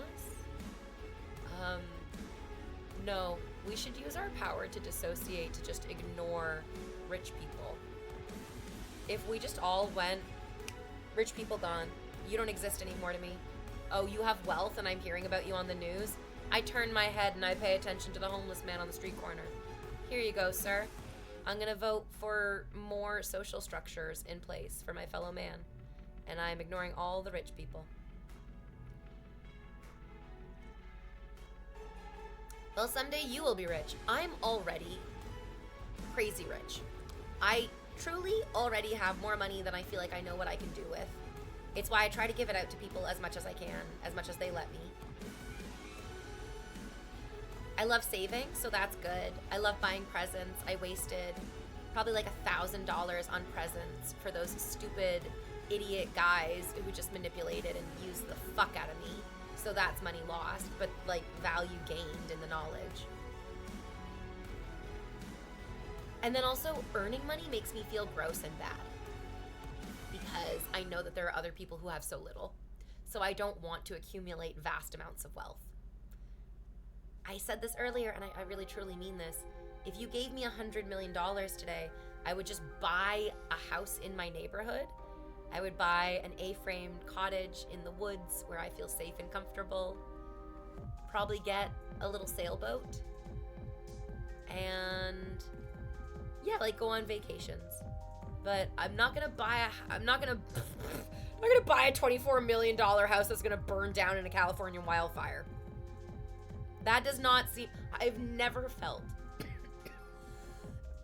Pardon me, I'm choking on my words because I am being very crass and rude about people's lived experiences. I'm gonna get canceled for that comment. They're gonna clip it and I'm gonna be canceled, you mark my words. I choked on my words because I need to recognize that I was being very crass about people's devastating lived experience. Their happiness were in those homes. They don't deserve to have their homes burned down. I don't need to be dismissive or, but then I dissociate from that experience because it feels so foreign to me. It feels like it's happening on Mars.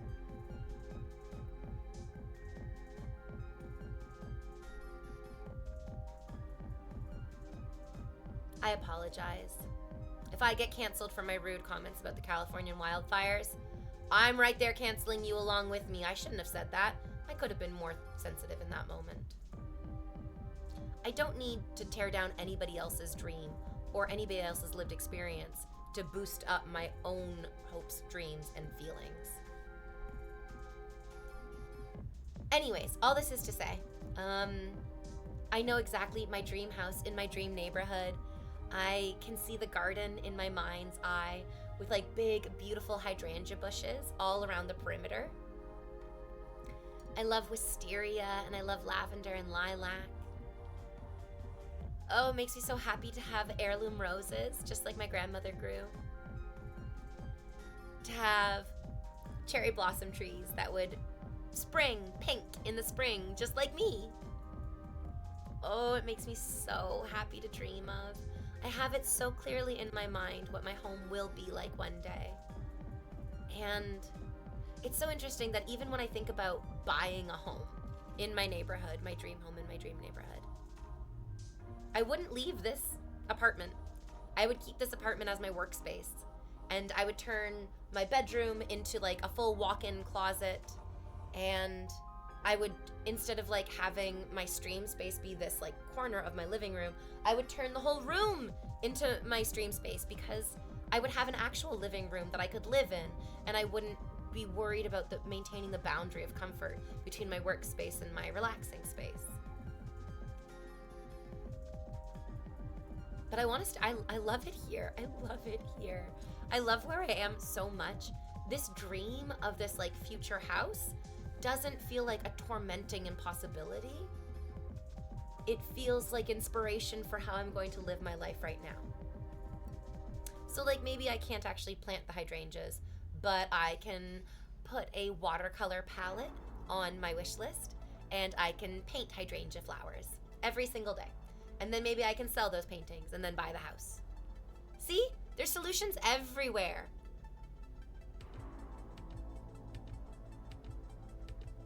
Almond blossoms are the first to blossom. Oh, almond blossoms sound divine. I love almonds.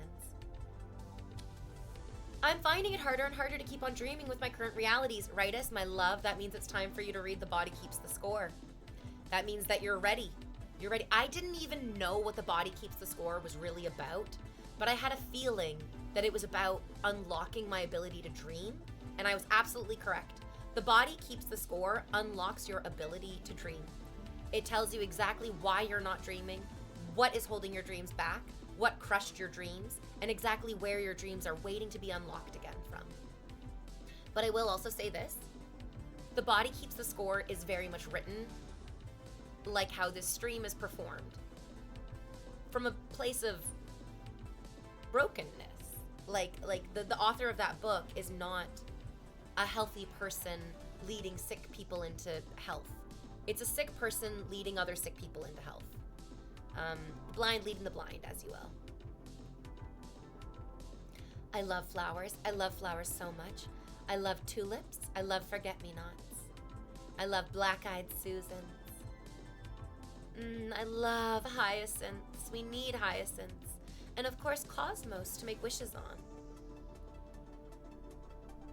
I love lilies, but they are poisonous to cats. So, kind of on the fence whether I want lilies or not around.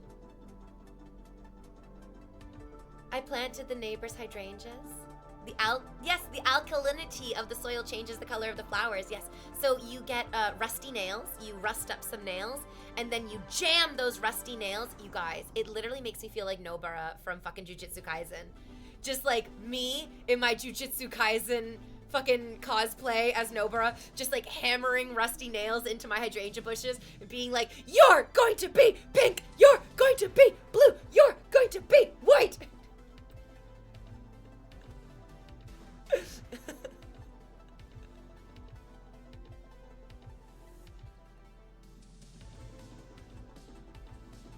Surely you'll buy a farm though, right? I don't know if I want a farm. I don't know if I want a farm. I don't know if I am ready to take on such a big commitment. And I do know that overcommitting out of a sense of like wish fulfillment, dream fulfillment, is a good way for me to find myself in over my head. Maybe before I buy a farm, I'll write a book. Who knows why that order seems more appropriate for me?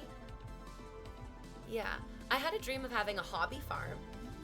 A hobby farm is not like a real actual farm. A hobby farm is exactly what it sounds like. It's like what you do as a hobby.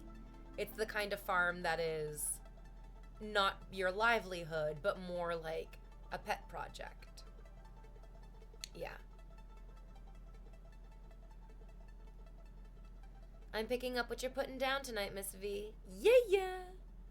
I know what's holding my dreams right now is the current uncertainty of my near future with my current events, and it's scary. Rightus, more than ever, you need to read The Body Keeps the Score. More than ever, you get to read The Body Keeps the Score. Send me your address. I have a copy of it I can send to you. That's right, baby. I got extras. Hi, I love the outfit. Thanks, baby. Farms are so much work, yeah. Small business stimulation grants. You guys, I am a thick-assed white woman. I do not need government handouts. Men are literally filling their hands for me as we speak. The book will fund the farm. This is true. Resonates. Overcommitment versus small risks. I know that I love nurturing so very deeply. And I know that I love having pets. But I don't necessarily know if my love of nurturing deeply and my love of having pets needs to be pushed further into that direction where I get like, of course I would love a miniature donkey. Of course, truly my dream is to be the 21st century Audrey Hepburn with her pet deer, but it's Invader V with her pet donkey.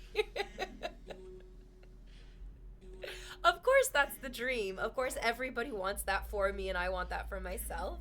Miniature donkey life, yes please. But also the real practicality of owning a miniature donkey and dragging that miniature donkey around with me everywhere that I go is like, that donkey wants to just like sit quietly on a field and relax and live its own life. That donkey doesn't want to have to deal with all my outrageous dramatic nonsense. All farm animals die eventually too, so you have to be sure your heart can take it. North Countryman, I look at my dog, and the only thing I can think is, if you die, so do I, in a video game.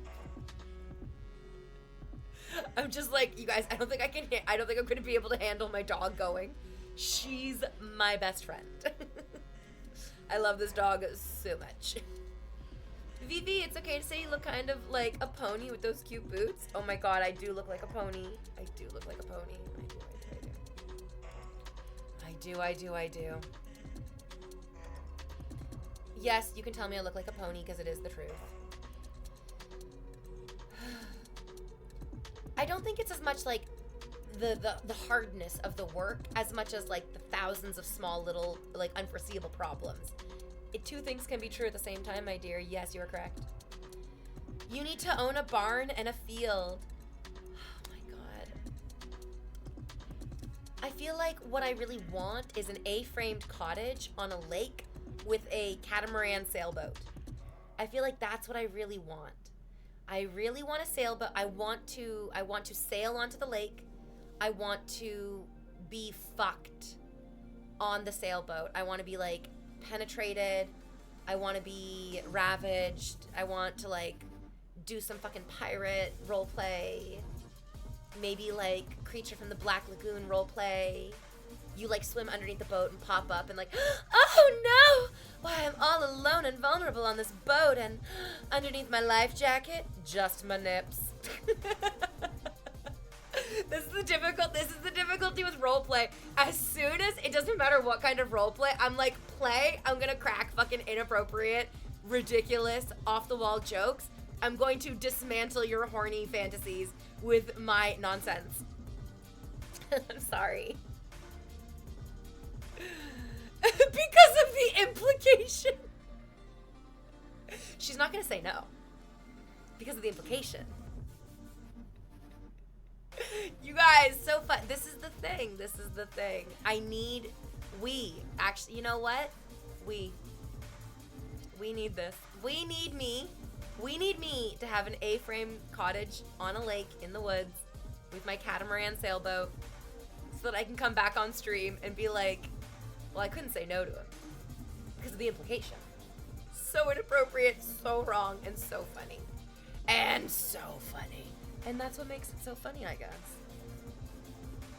We have that in North Bay. You can join us if you want. North Bay would be pretty good. Would be pretty good. I've been up to Tobermory. Tobermory was really, really beautiful. Super duper beautiful. Lion's Head would be fucking incredible. Lion's Head would be fucking incredible. Your voice did it perfect. A storm is raging on her horizon. Also, speaking of raging Bulldozer, my love, I did see your comment earlier, but I was in the middle of something and I didn't want to make you feel too called out. A cozy camp cottage in Corbell. I don't know where Corbell is. Think about it this way. People in developing countries are still surviving off gathering, harvesting, herding, handicrafts, cottage goods, etc. if you're afraid of doing it all. No, I actually see a lot of value in it. It is kind of the idea of being able to like maybe grow my own garlic and chickpeas and make my own hummus with like my own fucking herbs and shit that's good shit, you know what I mean? That's good shit. That's awesome. That's fucking amazing. That'd be the dream. And I know that people do this. I know that people do this alone even. They sometimes do it with like a partner. I don't know. I'm not alone. I have like a couple hundred people here with me, so I don't need to feel so alone, even though I'm like who am I waiting for to make my dreams come true? Really, who am I waiting for? Yeah.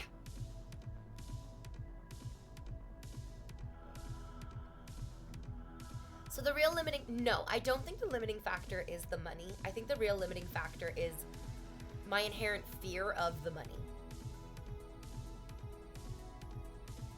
I can see that to get my dreams would take a few $1 million. But also the possibility of a Twitch streamer making a few $1 million over a few years is not outrageous. But I have this like innate fear of change, this innate fear of the unknown, this fear of my own actual happiness. I mean, what if I get my dreams and then I realize, oh, I don't like any of this, and what I thought made me happy is like not what was making me happy. It's more comfortable to stay in known misery than to pursue unknown pleasures. And you can jerk off to that.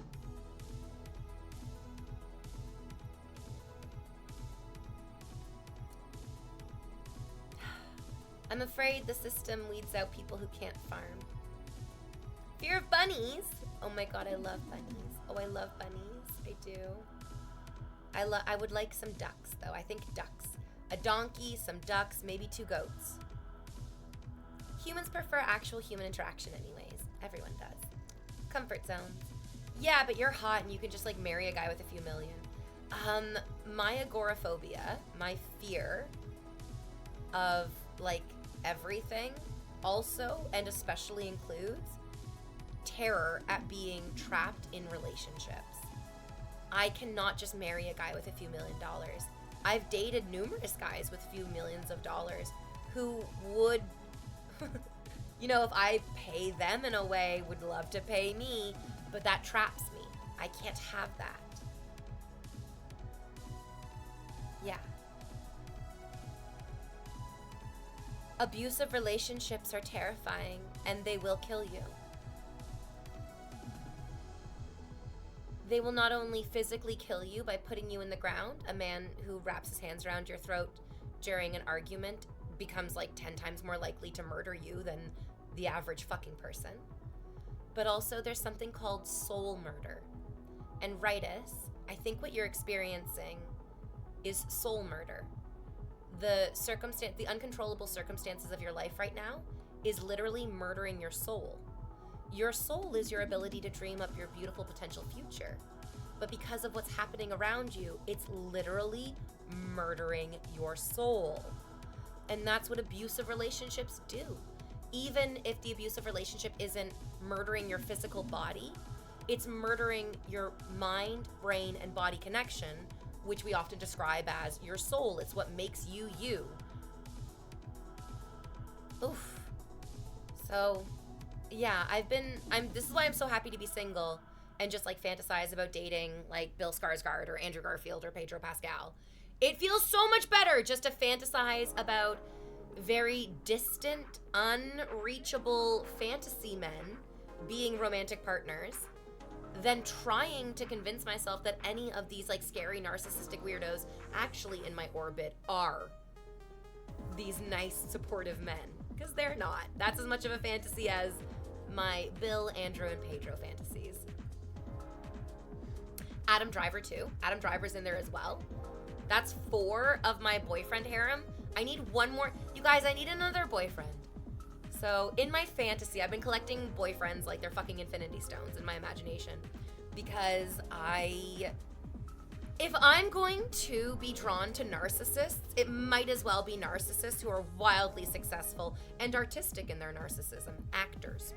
So I've picked Pedro Pascal as my first imaginary boyfriend. Excellent choice, right? You can't go wrong with Pedro. And then Andrew Garfield, because I think I'm kind of his type. He just broke up with like a pale-skinned, dark-haired, witchy woman. She probably has a great ass. I haven't seen her ass. She had a beautiful smile, though. So Andrew Garfield, throw him into the mix. Adam Driver, wow, Adam Driver. When I was in college, one of my professors looked like Adam Driver, and I got that professor, I aced that professor's class, got him to break up with his girlfriend, and then fucked his brains out. It was amazing. It didn't work out because although he looked like Adam Driver, like face, body, intensity, his apartment was small and dirty. I don't mind if your apartment is small as long as it's small and tidy. But it was small and dirty, so I was like, no, thank you. No, thank you. Adam Driver, for sure. And Bill Skarsgård. I love Bill Skarsgård. I can't think of anyone less Bill Skarsgård's type than me. Bill Skarsgård should be with FKA Twigs. He deserves a hauntingly beautiful esoteric artistry encompassing woman force of nature. And I'm an e-girl. But that juxtaposition turns me right on, so I want it. Yeah. How many is that? Is that all 5?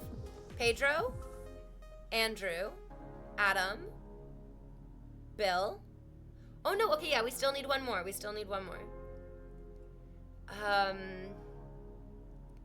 I think so. Someone said Patrick Stewart earlier.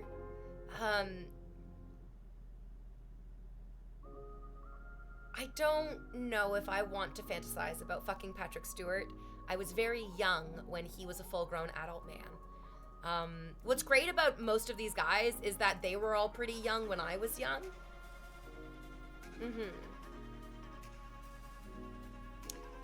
Bill Clinton. What? I would literally rather fuck Monica Lewinsky. She seems more, no offense to anybody else that you were saying, but Monica Lewinsky is graceful, gorgeous, and iconic. Yeah, I'd rather throw her in there. Hayden Christensen. Oh my god, thank you. Okay, Kristen Stewart, obviously. Thank you so much. The answer is there. I knew the answer was good. And I was wondering, why is it so hard? Why is it so hard to find a 5th man? It's because you don't need a 5th man. You need some real fucking authentic masculine energy, and that's Kristen Stewart. Kristen Stewart, delicate masculine energy, Kristen Stewart. Wow, I'm gonna have a lot of fun imagining Kristen Stewart being my daddy.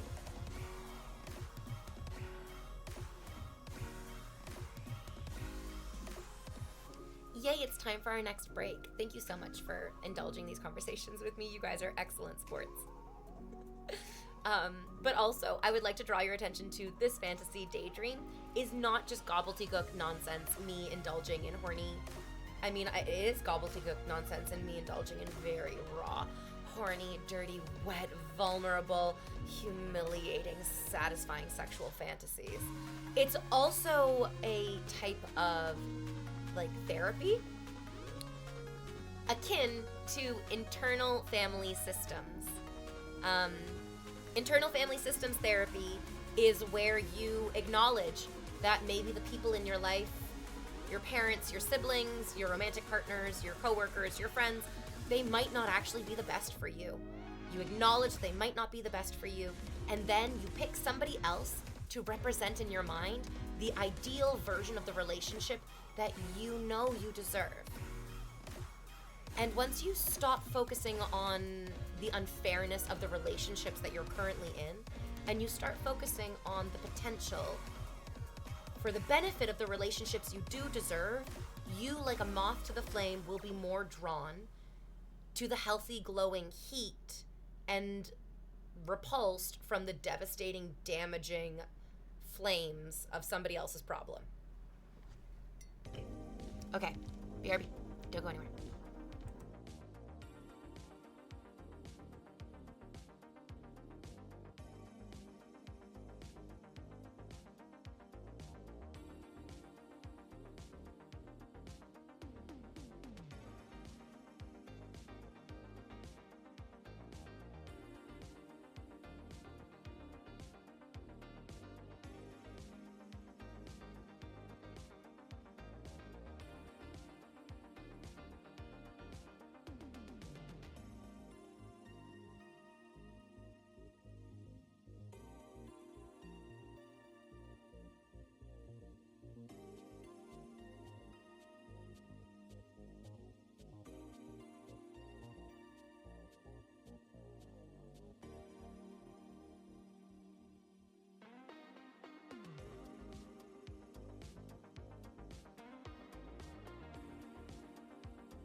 I came back to talk with you about your feelings, about your dreams and the things that you're gonna be dealing with in the future. I'm here to listen. I'm here to shine just to make your underside of your desk glisten with cum. That's enough of that. That's enough freestyle rapping for now. You look amazing today. I'm wearing much less makeup than I usually wear. I usually really cake it on, and today I'm wearing like slightly less makeup, so that's nice. That's good to change things up. Good to change things up every once in a while. I'm still wearing a fuck ton of makeup, like a ton of makeup, but it's not so crazy. It's like almost a normal amount of a lot of makeup.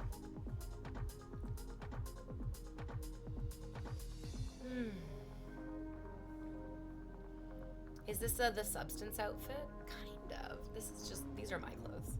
I just dress like this.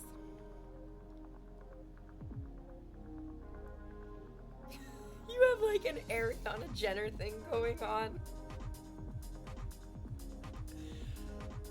I don't know. I don't know if I should be incredibly flattered that you are saying my face looks like it's worth hundreds of thousands of dollars worth of cosmetic surgery, or if I should be insulted because, to be honest, those women were so naturally beautiful, but their faces are no longer natural. So it's a little bit like, two things can be true. You can be beautiful naturally and you can be beautiful unnaturally. Oh, well, yes. So I've not had plastic surgery on my face, but I will say this for getting older. Your face does naturally change as you get older. Your nose and the like shape and the size of your nose will change in relation to the rest of your facial features and proportions. I used to really, really hate my nose, and I'm starting to realize that a large portion of me disliking my nose had to do with tension in my jaw, pulling like down and pulling crookedly on my nose. The way that I was like sleeping had an effect on it. The way that my like face would just rest was having an effect on it.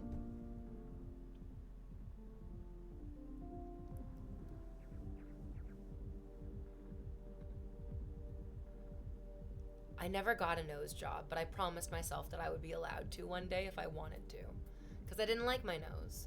I felt like it was too big for my face. I felt like it didn't suit me. It felt disproportionate. Now I can recognize. Don't change a fucking thing. Like, don't change a fucking thing. Let your like face, let your body, let your whole jazz just. It's gonna settle. It's gonna settle into what you, yeah. Exactly, Spoonie, exactly. It's gonna settle into something good. Truman Capote wrote Breakfast at Tiffany's. He also wrote In Cold Blood, which is a very different style of story from Breakfast at Tiffany's. But in Breakfast at Tiffany's, we're introduced to the character of Mag Wildwood. Mag Wildwood wasn't really super duper featured in the movie. She's there, the character's there. Timber, as Audrey Hepburn famously said. And in the book, Meg Wildwood has like a much more profound impact on the story, and she's much more of a character. Holly Golightly describes Meg Wildwood as being very tall, like mannishly tall, over 6 feet tall for a woman. I mean, especially in an era when like femininity was so defined by daintiness, Meg Wildwood towered over daintiness. She had like a very flat chest. She had a very, very high forehead, a 5 head. And when this book was written, and even today, these features are not highlighted as beautiful or desirable or even attractive. These would be seen as defects to draw attention away from. But Meg Wildwood drew attention to each of these supposed defects. She drew attention to her towering height by wearing ankle-crushing high-heeled shoes that made her seem even taller than she already was. She wore tight, flat bodiced dresses to draw attention to her flat chest and to use it as like a sort of shield against anybody who would try to draw attention to it without her permission or without her acknowledgement. And she wore her hair pulled back to accentuate her very, very tall forehead, where most women would like be encouraged to have bangs to cover it. When I read Breakfast at Tiffany's in high school the first time, after I like saw the Audrey Hepburn movie and it was like exploding in popularity everywhere. Audrey Hepburn's always been insanely popular. I like Holly Golightly's character felt uncomfortably familiar to me. But Meg Wildwood's character was really the one that I was drawn to. I loved it, this idea that choose this quote-unquote defect that society tells you should try to hide away, minimize, diminish, dissociate from, truly. And highlight it. Make it the central focus of who you are. It's like Patrick Stewart embracing his baldness. Imagine what a sad, shitty world we would have if when Patrick Stewart started losing his hair, he went, I'll never be cast. I'll never be cast again as a leading man because I have no hair. And then if he stopped acting. In so many ways, you are handicapping yourself in the same unimaginably detrimental way to the entire world by being insecure about facets of your body, which are literally just that, facets. It's just a facet. A single in a greater, beautiful, glittering experience that is yourself. I had a dentist appointment the other day, says John, and I learned the terrifying prospect of grinding my teeth leads to ruining your jaw muscles, which would then need to be retuned, like using the jaws of life to pry your mouth open and reset it properly. Ooh, that is not good. I am getting a mouth guard to sleep with. Grinding your teeth in your sleep is awful. It's awful. Not only does it change the shape of your face by overdeveloping these muscles, it hurts. It physically hurts the rest of your body by clenching down when you should be relaxing. Harry John, do yoga with Adrienne, PTSD yoga. Do the yoga with Adrienne, PTSD yoga. You can do it with your whole family as well, because it's the level of yoga that's appropriate for even like children under 10 years old. Because there's no like crazy fucking balances or like crazy yoga poses.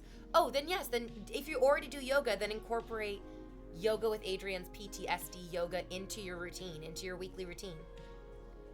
You do hot yoga once a week. Get that PTSD, because kids can't do hot yoga. Kids are not allowed to do hot yoga. It's bad for them because they're so tiny. So encourage you and your kid can do the PTSD yoga together. And if your kid's like, I don't have PTSD, you're going to be like, yeah, this yoga is helping you not develop PTSD. Because no offense to the children. No offense to the children. But they're going to have a lot of trauma coming their way with the way that the fucking world is going. You know what I mean? Inescapable trauma that they are going to have to deal with because of decisions that are being made today. Oh, your kid loves parkour. This is the important thing about parkour. It is not how tightly you can grip the brick wall. It is how freely you can throw yourself over the empty space. Many, many athletes handicap themselves by focusing on building strength, endurance, that flexibility to like hold on to push themselves further. But you need relaxing, being able to actually relax your body through the space is how you go from being good at parkour to being fucking great at parkour. Yes. So if your kid's not doing yoga, you're literally abusing him. Abusing your child by not encouraging them to do yoga. Look at this. Look at this. Terrible fatherings. Good thing me, and a childless e-girl, is here to teach you. I'm so sorry for the way I speak to you. No one deserves this. Oh, sorry. The only people who deserve this are the ones who are paying me. Right. Yes, thank you. You deserve this, you stupid idiot. 5 months of subscribing to Invader V. Thank you, childless e-girl. I appreciate you.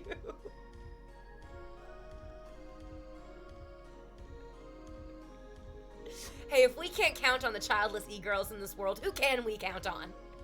Whomst can we count on?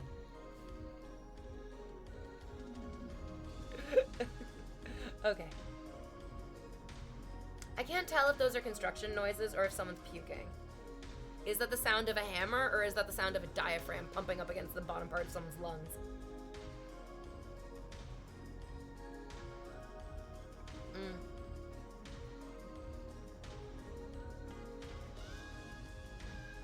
I feel bad when I think about you guys. I need to work through guilt. I need to work through the guilt. I have such intense guilt. Catholic guilt, intense Catholic. Not for the like crazy sex fantasies that I've been jerking myself off to recently, not for those. But I have intense guilt for the fantasy of my future home being far more simplistic than my current home. It makes me feel like I'm subconsciously resentful for all my maximalism. But I'm not at all. I love the comforting cocoon of a vibrant texture and feeling that I've created for myself. And I think it makes sense that in my imaginings for my next home, there would be a lot more empty space for potential. Maybe it's not like empty, unused space. It's just like the position of potential. I don't want to be a boring house person. I like my interesting house designs. I was once told that my voice sounds like a cow puking. Cows are beautiful creatures. They're deeply empathetic. They have strong emotional connections, which speaks to a clear intelligence, emotional intelligence. I love cows. In many ways, I'm a cow. We should do another cow cosplay for stream. That's actually not a bad idea. I love my cow cosplay. Rightus. 100 gifted subs for a cow cosplay. Maybe we can call it the Mommy Milkers cow cosplay. 100 gifted subs for the Mommy Milkers cow cosplay. Ooh, whoa. 100 gifted subs in 1 hour. No offense to everyone who's watching. I just somehow doubt that 5 of you have 20 gifted subs in you. I've been a streamer for a long time.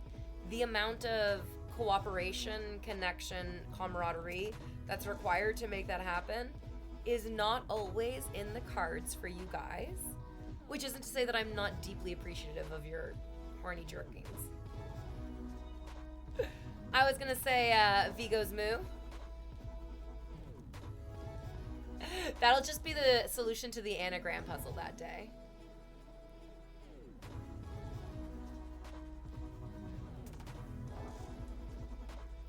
Mommy Milker E-Girl harvests viewers for subs. That's it. There it is. That's the one. Hello. Isn't it nice that we do the work for you? Yeah, now you just have to copy and paste what we said into the title of your clip, and there you have it. Do you want to do it today? Yeah, let's start it today. Let's start it today right now. Let's see. 20 gifted subs. You've been listening this whole time, fighting between your connection to your heart, your wallet, and your penis. It's time to let one of those win, baby. Some girl pretends everything smart she says was written by a cow. That girl's a genius. Yes.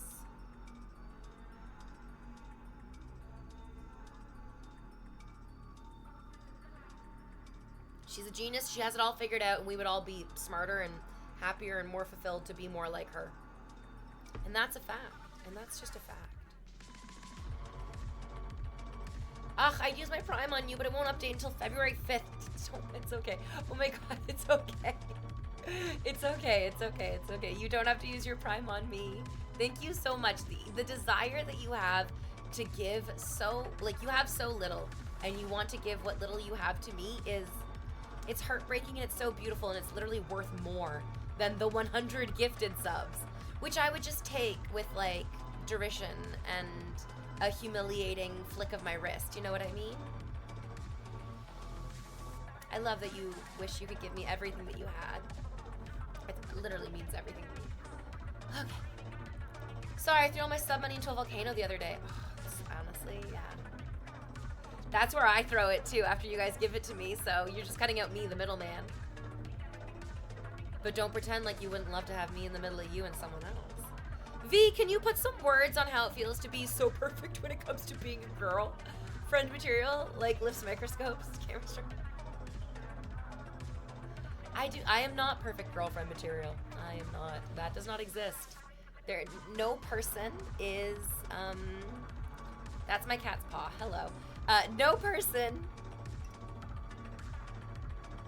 is a character. Characters can be inspired by people, absolutely. But no person is a character. No person is their role, their job, or their position. I hope one day I get to be in a relationship with somebody who enjoys loving me as much as I enjoy loving them. And that means that I'm not really, I'm not stressed or worried about when or how I'm going to meet them, because I can practice loving them by loving myself, and they'll be grateful for it.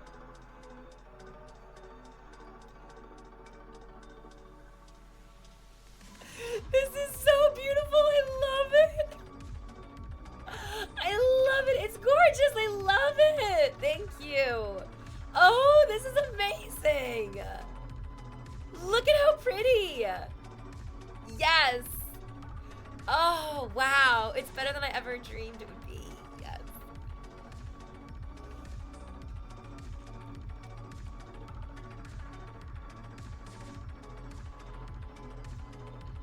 The three parts of the soul. The mind, the body, and the brain. It fits. It fits so perfectly. It really does. Rightus, you have a great eye. An amazing eye. An artistic eye. Yeah, this is my black cat. I'm very much a witch. She is my familiar. I love her so much. My God, I love her so much. Oh, my treasured love. It's so crazy that I'm like, if my dog died, I would die. But if my cat dies, I need to get another cat because my cat will never die. Her soul is eternal. She's looking at me like, what do you mean die? I live forever, bitch. And she's right. You do live forever. You do. You're an eternal flame, baby. Yeah, you're never gonna die. I feel like she's the spirit of every cat I've ever had. And every cat just like shares one soul. Dogs are way, not like more unique.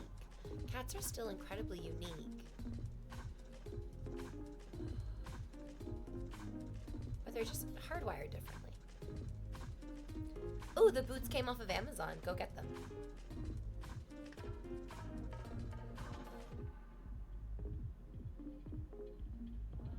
She's a 12-year-old kitty cat. She's already pretty old, but she's very like spry and very sweet. Come here. Come here. Come here.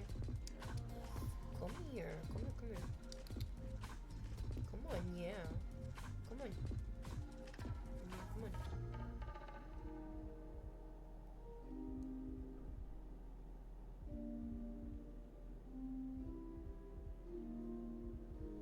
Oh, she overshot.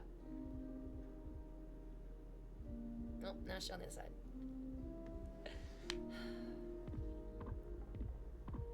Hi, my love. Hello, my love. Hello. She's really getting into my legs. Sorry, John. No links in chat. People just send pornography. You know, people just like will send up we'll just send straight up pornography in chat if we're not careful. Kitty, where are you? There you are. Hello.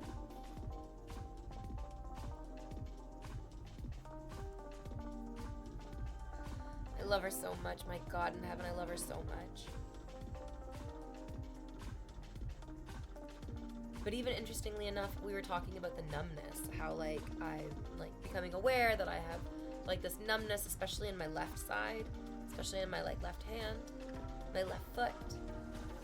And it has like kind of stopped me from playing instruments. It sort of like stopped me from pursuing dance even. And I was trimming my cat's nails this morning.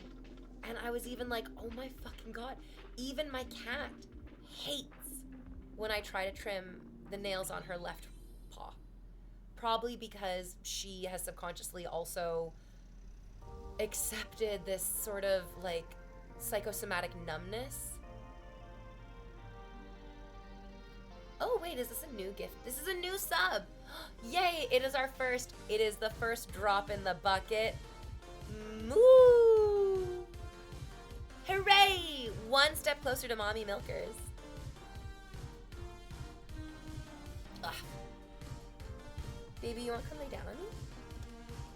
Come here, come lay down on me. If I get into like just the right position, she'll come lay down on me. And I'll be happy and cozy and comfy forever. Come here. Yeah, exactly. And I also need to put my armpits away because people are going to start having ideas. Exactly. Come here. Come here. She liked me better when I was fatter. I'll be honest with you. No. See, every time right over. She's like, nope. I know.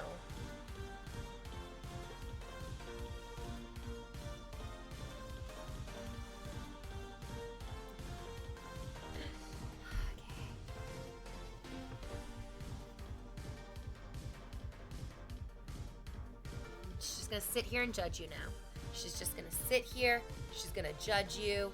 I also am going to sit here and judge you. Now this is what you get. This is what you get.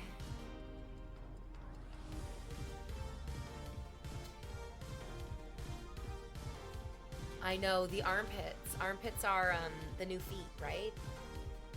It's like being into feet, so passe.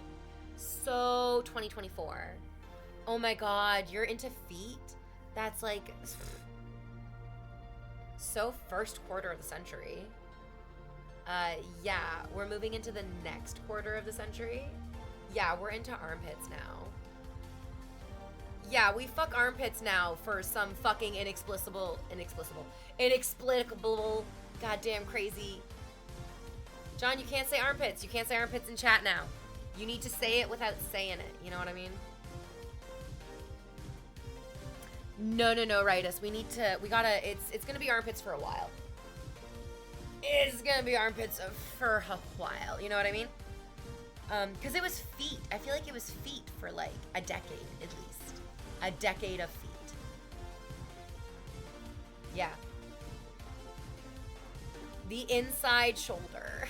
It's a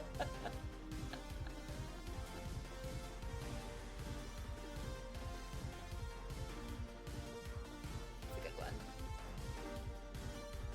Yeah, now we're into armpits. Now it's armpit life. No thanks. I mean, you can... If you want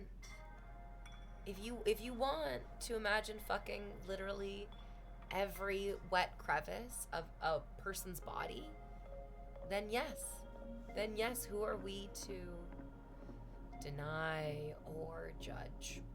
Absolutely. Go for it. I'm just like, armpits? Like, did we just skip over the back of the knee? Did we just say, fuck you, the back of the knee? I know that being angry often is not the solution. No, come here. I know that being angry is often not the solution, and yet I am full with rage. I am full of an untamable rage that we just skipped over the erotic area that is the back of the knee. You know what I mean?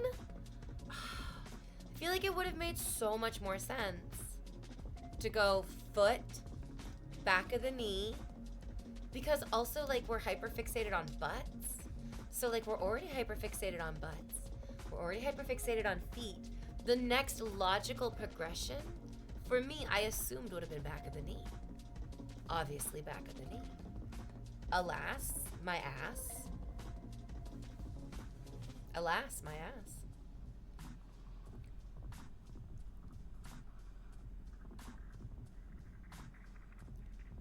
Yeah, like neck and shoulder. Like, maybe we need to have like a vampire renaissance again. And then everyone's gonna be like getting really into like this area right there. Ah, fucking. Ooh, over here too. So dumb. Kitty, I wanna just like manhandle you. Oh shit, I'm glad I trimmed her claws because she's fucking clawing.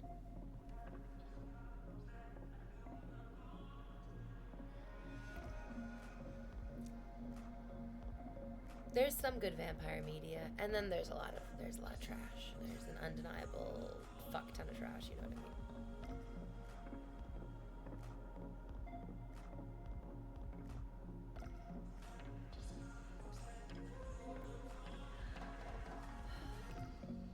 But I just remember the first time watching Interview with a Vampire and feeling like, how could this possibly get better? How could this possibly get better? I have not watched What We Do in the Shadows. I watched the movie version of What We Do in the Shadows. I haven't watched the TV show. And then for Interview with a Vampire, I've watched the movie and the first season, but I haven't watched the second season of Interview with a Vampire, mostly because change is scary and they made changes, you know what I mean? I am a human woman.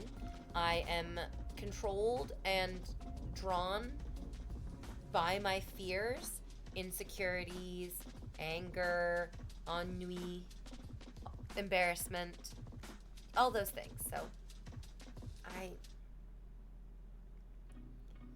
really love delaying gratification also. Some things I need immediately, like Severance, because I've been like gratifying myself in the delay for season 2. And I no more of that. We're done with that on Friday. I'm so excited for season 2 of Severance.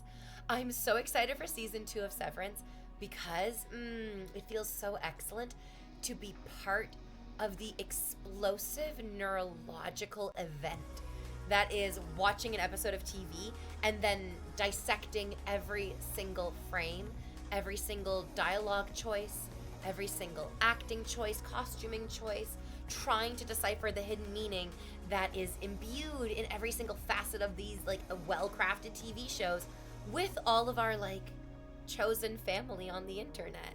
The people who decide that like, yeah, I want to dedicate the next like 6 weeks of my life, 9 weeks of my life, 10 weeks, 12 weeks of my life to this TV show.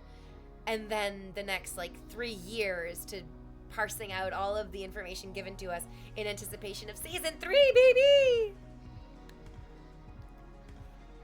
It's very exciting. It is very exciting. I'm really looking forward to it. I really loved the first season of Severance. If you've never seen it, watch the first 5 episodes. Watch the first 4 episodes. Watch the first 4 episodes today. Watch the next 4 episodes tomorrow. Watch the 9th episode on Friday before the first episode of season 2. There you go. I solved Severance for you. I made it easy and digestible. Oh my god, that's what I'm gonna do. That's what I'm doing. Gonna put on that first episode of Severance. So excited. So excited. Hi everyone. Hello friends.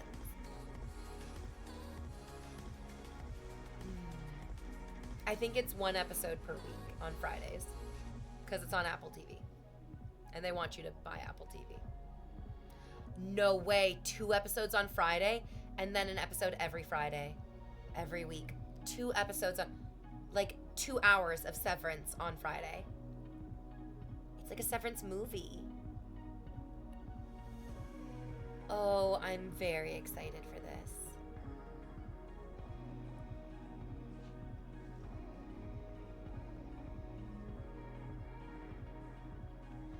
Dashing is saying, I'm just seeing 1 episode per week right now.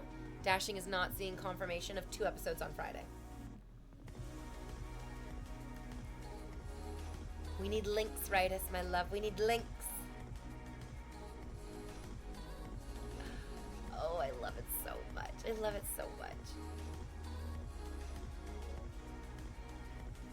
Okay, here we go. Ooh.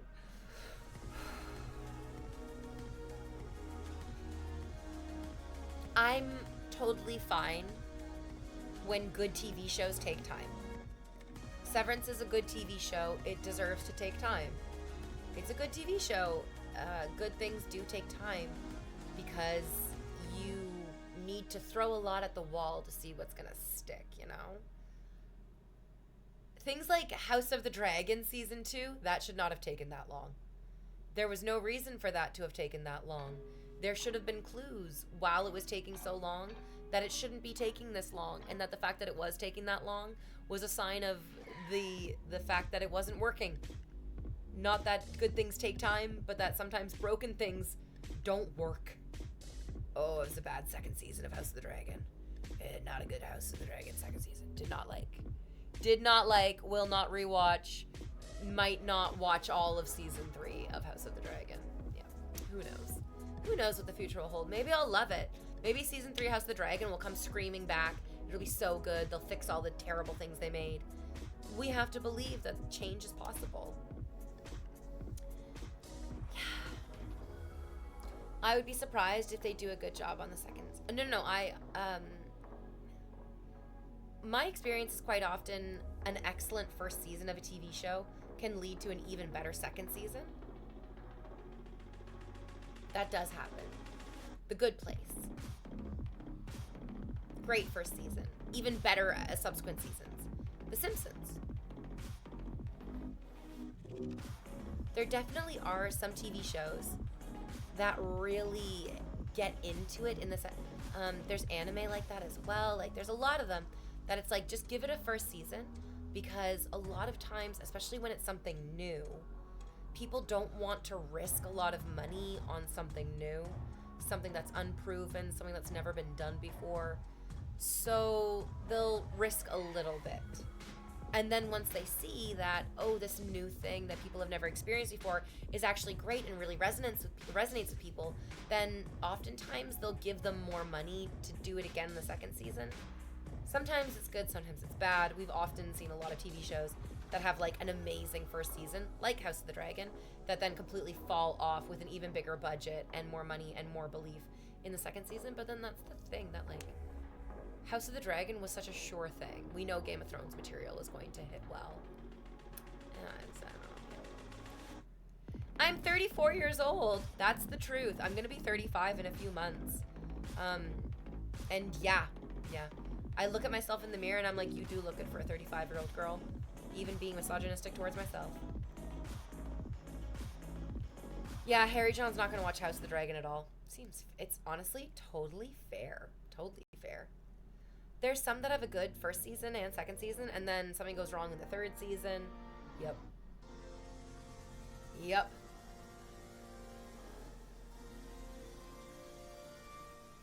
The Wu-Tang name generator is not a secret. It's how Donald Glover got his stage name Childish Gambino. He literally just got it from the Wu-Tang name generator. That's not a secret. True Detective. Phenomenal first season. Exquisite. Oh, like breathtaking first season. And then there was a second season. You look 25, Max. People are often surprised that I'm the age that I am because I seem younger. But then also I don't. I need to do more of my own PTSD yoga. I haven't done it for like the last 2 days in a row. That's no good for me. And I can see the like weight of life aging my body. The PTSD yoga is really good for like letting go of the weight that ages you prematurely from your body. Yeah. I just really don't like the trend of doing prequel shows and movies. I love original intellectual property. I love IP. I love original IP. I love it. I love IP. You love IP. We all want original IP. There are so many interesting stories. There are so many rich, varied worlds and perspectives, and the difficulty is that stupid people believe that, I don't know, stupid people believe that the only way you can relate to a black person in a movie is if you make them green. There are so many movies where black people turn green. Why? I don't know. Because we can only move as fast as our slowest member of society. And for some reason, the slowest member of our society is like, I only like black people when they're green. So there's a lot of black people turning green in Western media for whatever fucking reason. I can't begin to understand why that is, but I feel like acknowledging it is like a part of that step. Maybe me acknowledging it will help you think of the reason why the fuck this is. But this is the thing. I think that we can have movies where the main character is a black woman. And she's not fucking green. And she doesn't turn into a goddamn frog. And she's not Piccolo. Yes, where like black people also like purple and orange people don't need to be black coded. They could just actually be black people. It's crazy, I know. We could just actually have like people of color being people instead of just people of color having to be their color. Would be grand. I am a white woman. I have privilege because I'm white. It means that when I say these things, there's a chance that 3 or 4 more people might actually listen to me. Which is exciting! Those 3 or 4 more people are everything. Yes.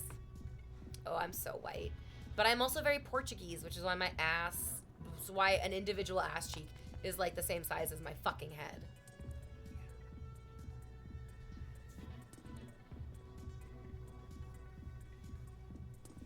I heard season 3 of Demon Slayer was not the best because it was basically a whole build-up for season 4. So season 3 of Demon Slayer... Wait. So there's season 1 of Demon Slayer, which is the first season that we've all seen where the stuff happens. You know the stuff? All that stuff.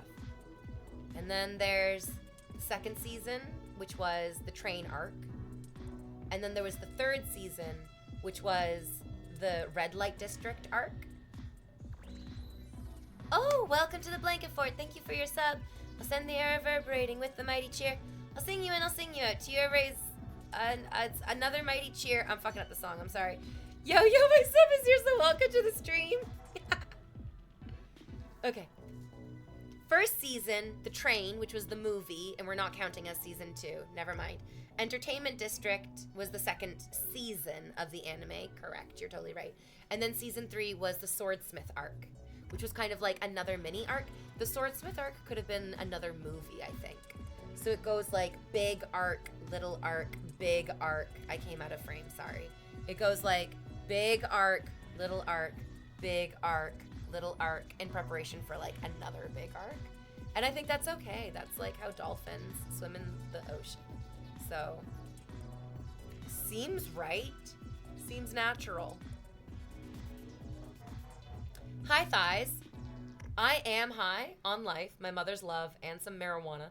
And I do have thighs. All these things are very true.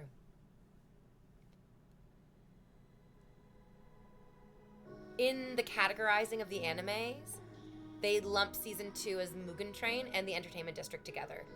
Whew! That's a lot of anime. That's a lot of story. Oh my, I love Demon Slayer so fucking much. I love it so fucking much. I love it so much.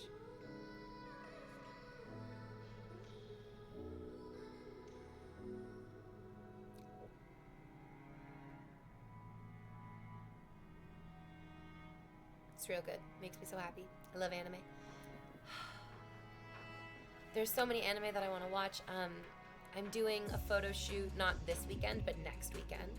Oh shit, actually, I was gonna ask Ian if he wanted to come and help with the lighting for that. You guys, tell Ian that I am extending an invitation to him to help with the lighting for a Dan to Dan photo shoot. One of my buddies is like, I love your Momo cosplay. I want to take you to this karaoke bar that has like a really like sci-fi futuristic vibe and do a photo shoot in your Momo cosplay. And he's like, we need like a guy to help with the lighting to like hold a bounce and to like move stuff around a little bit.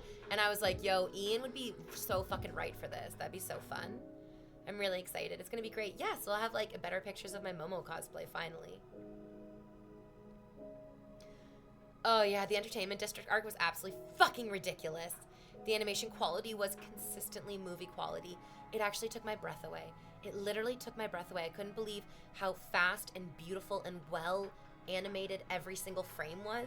They weren't doing the common anime tropes of cutting corners to sort of save money on some of the faster sequences of the action. They took the time and the energy and effort to animate every single move and hit and breath, and the timing of it was just absolutely fucking incredible. The way at the end of every episode and at the beginning of the next one that they would sort of do a recap without the internal monologue underneath the characters' feelings and the actions to show like a real time how quickly all this stuff was happening. It was just like so breathless and so engaging, so arousing on every single level, on the like an engaging, arousingly creative, artistically, and also emotionally, and also excitingly. Like, this quality of anime has never been created before. Ever. Dinosaurs had millions of years and they did not create Demon Slayer. We are truly looking into the face of God, people.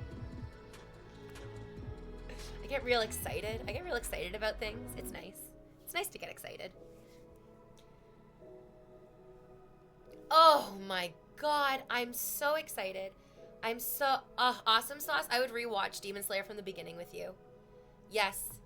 If you start watching it, I will join you for tell me what episodes you're watching and when you're watching them, and I will pop in to watch certain episodes with you. You just gotta like stream it for me on Discord, and I will watch those episodes with you because some of them fucking Yeah, I love it. I love it. I love it. I love it. I love it. I love it. That whole it speaks to the deeper experience of our lives, truly. There's the spider family in the first season.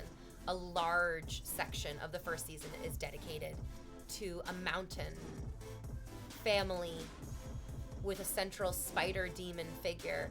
And this spider demon has created a family of spider demons. And you sympathize with this villain, with this like terrifying, violent, murderous spider demon, because you can recognize that children are comforted by playing house. And that's what you're watching. You're watching a child who is confronted with the most horrific experience imaginable, being turned into a demon, and doing the only thing that a child can do, and playing house. But it's also valuable to recognize that playing house, maintaining these false roles in a rigid, inflexible way, is truly detrimental to the lives of everyone around you. It is so beautiful, and it is so deep. It is so gorgeously drawn. It is so fucking amazing. I love it. I love it. I love it. Oh, yeah. The best anime, yeah, sure. That was such a detailed explanation. It officially got me hooked to watch, yeah.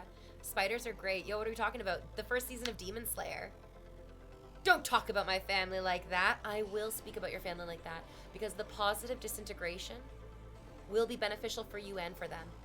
Disintegrate the facade of the rigid roles that we have found such false comfort in, and embrace your authentic self. Fuck yeah. That's right. It's time for me to take another break. Yes. Also, you guys are supposed to be gifting me subs like crazy. You're not just supposed to be listening to the words that I'm saying and jerking off to the idea of covering my thighs with your gooey semen. You're supposed to be paying me money for this stream, you bad boys. You spent all your money on Christmas presents for those people around you. Fools.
You guys, the things that you say to me, like the words that come out of your mouth, just like a small, let's just open any random DM from the pile. I so want to fuck your fart hole. Edgar Allan Poe shivers at the weight of these words. If I was able, I would eat that ass every day of the week. Just let me know. We can see in this comment he is coming from a place of authenticity, generosity. Yes, I'm moved to tears flowing from my pussy. I would love to see you tied down, legs wide open though. Is he wrong? Is he wrong? The very nature of man is to be free. How erotic, how arousing. The juxtaposition, therefore.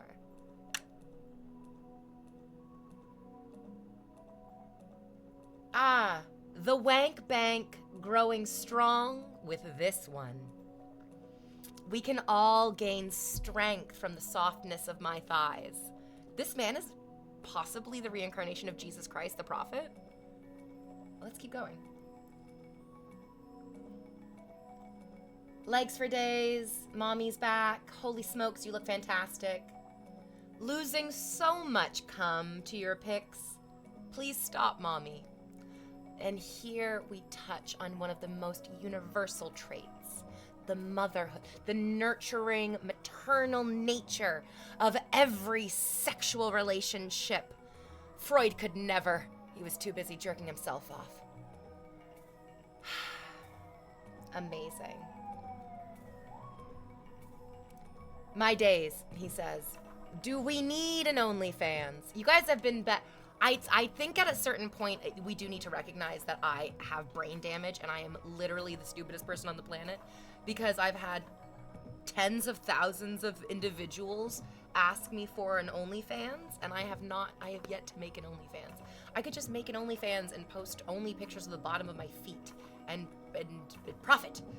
But again, we talked about how, like, not all profit feels good. You know what I mean? Like, not all profit feels good. I don't want all that, you know.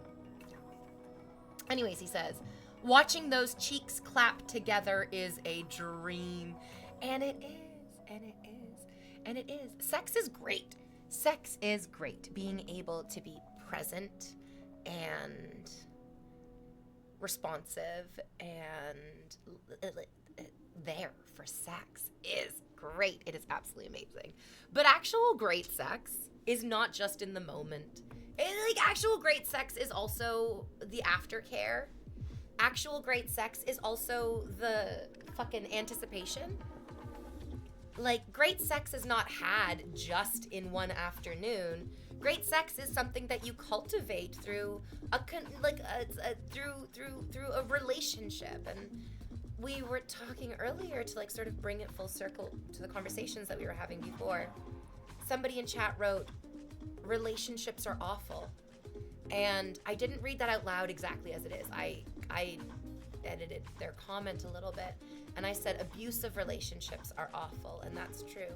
But the difficulty is that because a lot of our parents had kids because they kind of felt like they had to, not because they wanted to have children, especially not because they wanted to have, like, a human life to be responsible for. No, a lot of our parents just had kids because it's what was expected of them, it's what they were supposed to do.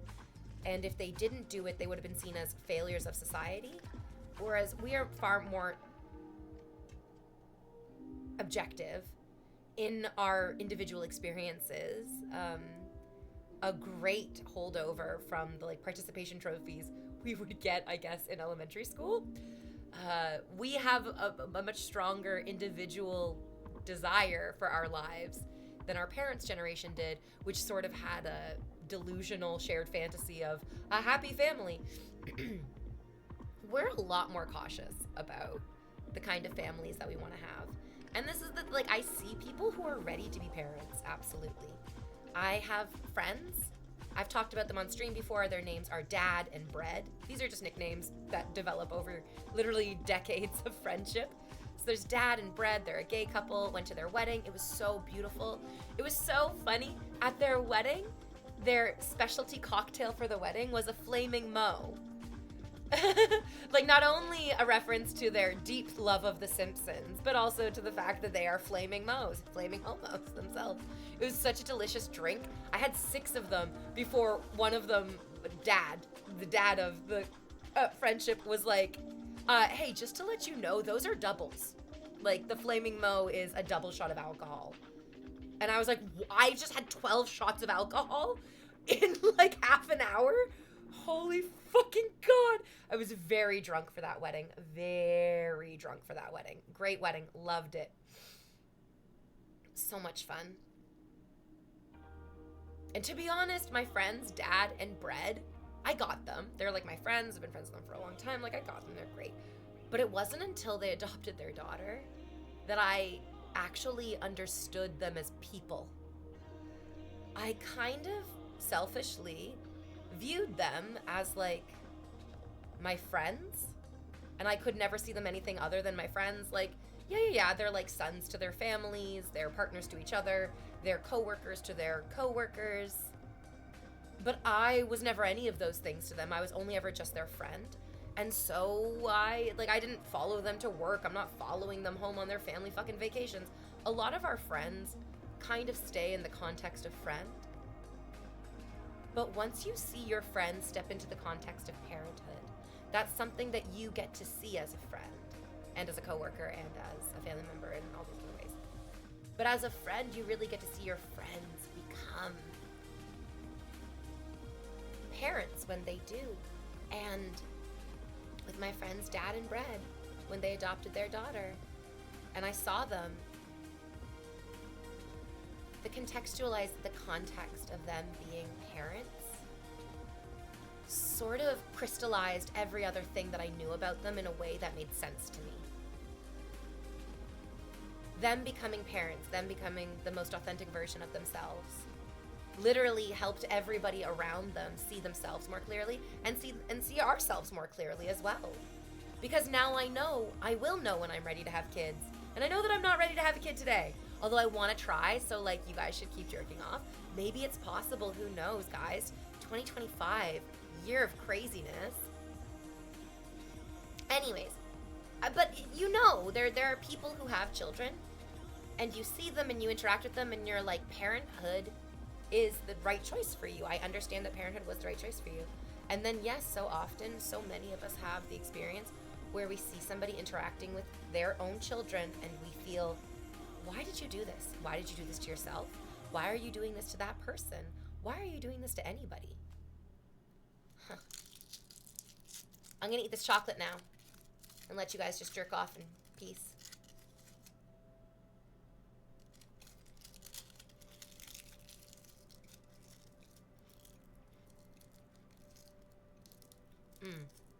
That's pretty fucking good.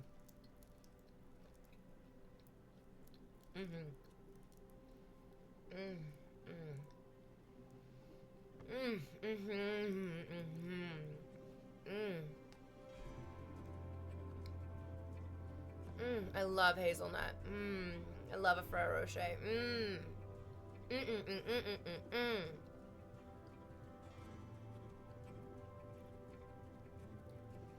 Ooh! North, you're making chicken and biscuits. Want any?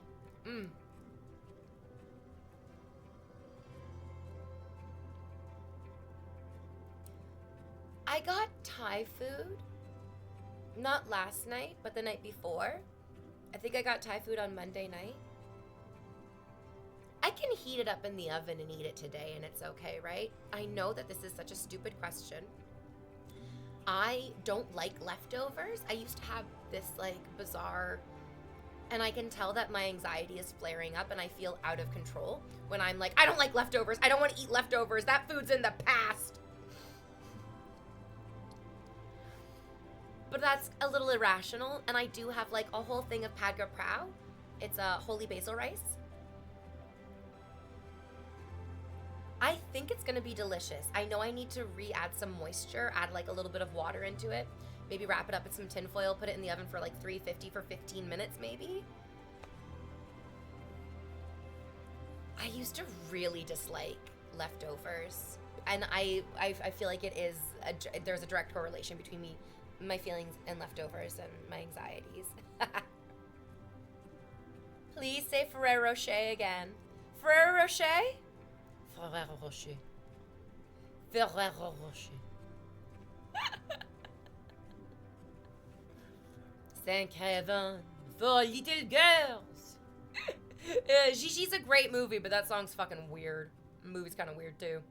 It's a great movie. I'm not a fan of certain leftover foods. Pasta, no. Well, sometimes reheating pasta can be fucking fire. That's like reheated lasagna is sometimes even better than the original lasagna. Truly, absolutely, undeniably. But then like reheating fettuccine Alfredo.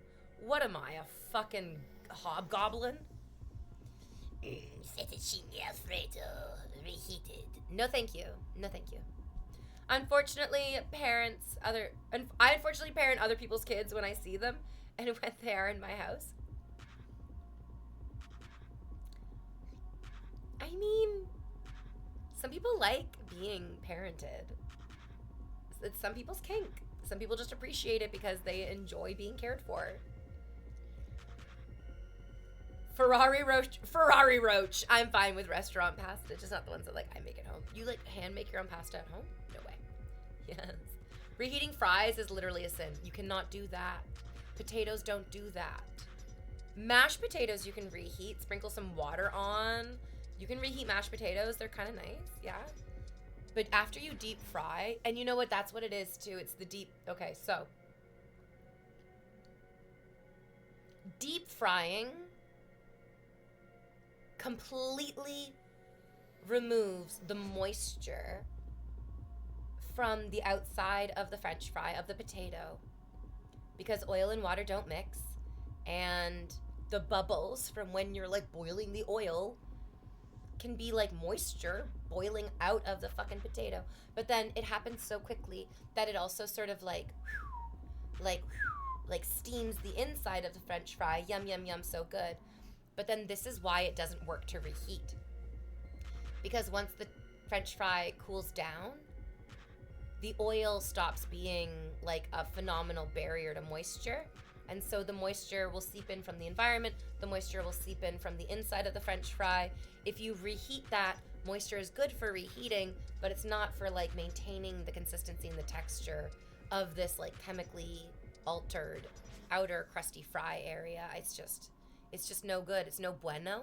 It's no bueno. Just call me daddy. I do, John, I do. I prefer to have chewing gum in flatbread. My God, says Sam Dog. I'd prefer to have chewing gum in flatbread, says Sam Dog. I'm a big fan of bubble wrap. That's awful. That's an awful thing to say. That's a terrible thing. I've been less offended by guys coming in and telling me to take my shoes off so they can masturbate to my foot fungus. Sam Dog, a rare miss for you, my love. A rare miss. Oh no, like when you make pasta at home, store brand, and you don't want to reheat it. Interesting, Dashing. Interesting. I wonder what that's really about for you. Because you had to explain it in like pretty, like that's like a pretty specific thing, right? Interesting. Yeah, that potato and the fry taste icky. I got a new pair of glasses after dropping a bag of planters on them. I call them post-nut clarity. Okay. You got me hooked like a fish. I guess it's just how it's made. I don't know. Okay. I need to take out my garbage and a little bit of recycling. Actually, I should probably, yeah. I should take out the garbage and the recycling. My recycling bin, because I like folding things and I like breaking down boxes. Oh, thank you, Bring Me Thanos. Thank you. I need to take out my garbage and my recycling. I need to take lots of slutty photos for you guys for Patreon, because you guys are showing me an intense amount of love, appreciation, and adoration on Patreon. I can't wait to give that back to you. So I need to go get started on those things. I don't know if I'm showing up for stream tomorrow or not. I guess we'll roll the dice. I will definitely be here on Friday for cosplay day because you guys are gonna gift me 900 subs for my cow cosplay. My cow play. My cows play. It's a cow's play. I'm just here for the foot fungus. You guys shut the fuck up about the foot fungus. You're not even allowed to say the word foot in chat because so many other people have ruined talking about that appendage so thoroughly. Yes, North Countryman, but my recycling bin is like a fucking claymore. It's all packed in there so tightly. Like if you move one flyer, it's gonna fucking explode all over the place. Okay, I need to take it out. I need to start from zero again. Breaking down boxes is so much fun. I had to break down a lot of boxes when I used to work in the warehouse. You're good, you're good. Okay. Thank you for a great day. Thank you for a great stream. I'll see you again later. You guys are gonna go and have a beautiful rest of your day. Let's see who we shall raid today.